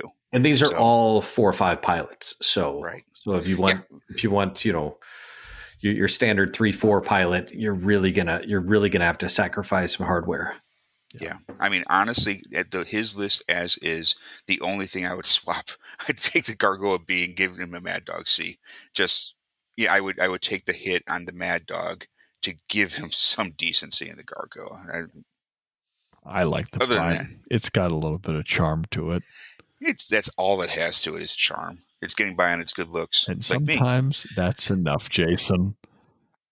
I think that wraps up our mailbag review, our games played, which there were several of. Jason, I want to thank you for coming on the show and just hanging out with us. I really appreciate the offer. It was great to kind of just come in and talk BattleTech. Anything else from anyone? No, I'm good. I think this was good. Good. Well, folks, I want to thank you all for listening, and I want to thank our patrons who are supporting us through Patreon. You can find more of this great BattleTech discussion going on every day, more often than it probably should, in the Discord. You can catch up on some of our painted works in the Hobby Progress channel, or occasionally we upload those to our Instagram. You can support us on Patreon. And if you have any hate mail or questions, please feel free to write us at themechbaypodcast@gmail.com. And remember, through salvage, all things are possible. Selah.